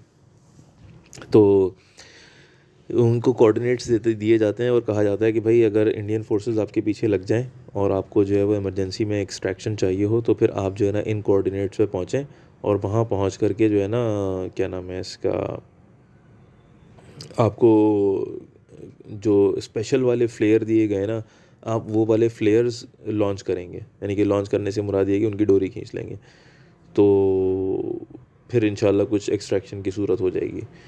तो वो चिकन कहता है ठीक है जी, और इतनी देर में जो है ना वो आ जाता है लड़का। अच्छा, उस लड़के ने जो है ना अपना नाम शाहिद बताया था। तो वो शाहिद आ जाता है और ना खाने में जो है वो इन लोगों के लिए वो लेके आता है, क्या नाम है इसका, रोस्ट मुर्गी लेके आया होता है। तो वो खाना इन लोगों के सामने रखता है, रोटी वगैरह रख करके, और फिर वो चला जाता है। वो कहता है आप लोग खाना वाना खा करके सारे बर्तन वगैरह जो भी हैं वो आप यहीं पे जो है वो झाड़ियों के अंदर छुपा करके चले जाइएगा, अगर मैं अभी नहीं आऊँगा। क्योंकि बार बार एक ही डायरेक्शन के अंदर अगर कोई निकल के जा रहा हो तो वो सस्पिशियस सी बात हो सकती है, और गांव में अगर कोई मुखबिर वगैरह हुआ तो वो ख़बर कर देगा। तो मैं 3 दिन के बाद यहाँ पे आकर के बर्तन कलेक्ट कर लूँगा। आप लोग जो है वो फल, वो सामने झाड़ियाँ हैं उनके नीचे खड्डा खोद के बर्तन वगैरह दफन कर दीजिएगा उनमें, खाना वाना खा करके, और रात में आप लोग निकल जाइएगा। अगर कोई अर्जेंट ख़बर हुई तो फिर मैं क्या नाम है इसका, गांव से जो है वो इस डायरेक्शन में टॉर्च की रोशनी मारूंगा। तो आप लोग सिक्योरिटी के लिए तो यकीनन पहरा तो रख ही रहे होंगे आप लोग। तो आप लोगों को अगर गांव की से इस तरफ से टॉर्च की रोशनी आती हुई नज़र आए, मतलब कि ऐसा नज़र आए कि कोई टॉर्च की रोशनी मार रहा है, तो आप गांव की मस्जिद के पास पहुंच जाइएगा। मैं आपको वहीं मिलूंगा, फिर वहाँ पे बता दूंगा जो भी अर्जेंट ख़बर हुई। अगर कोई अर्जेंट ख़बर नहीं हुई तो फिर मैं आप लोगों से कांटेक्ट दोबारा नहीं करूँगा, और आप लोग अपना खान निकल जाइएगा यहाँ से। तो कहते हैं ठीक है। तो फिर वो शाहिद चला जाता है, ये अपना खाना वाना खा करके, बर्तन वर्तन जो है वो धो धा करके और कपड़े में लपेट करके, खड्डा खोद करके जो झाड़ी डिसाइड हुई थी उसी की झाड़ी की जड़ में दफन कर देते हैं। तो यहाँ पे ये किस्त रोकते हैं। इस किस्त की जो है वो अगली किस्त जो है वो इंशाल्लाह कल कंटिन्यू होगी।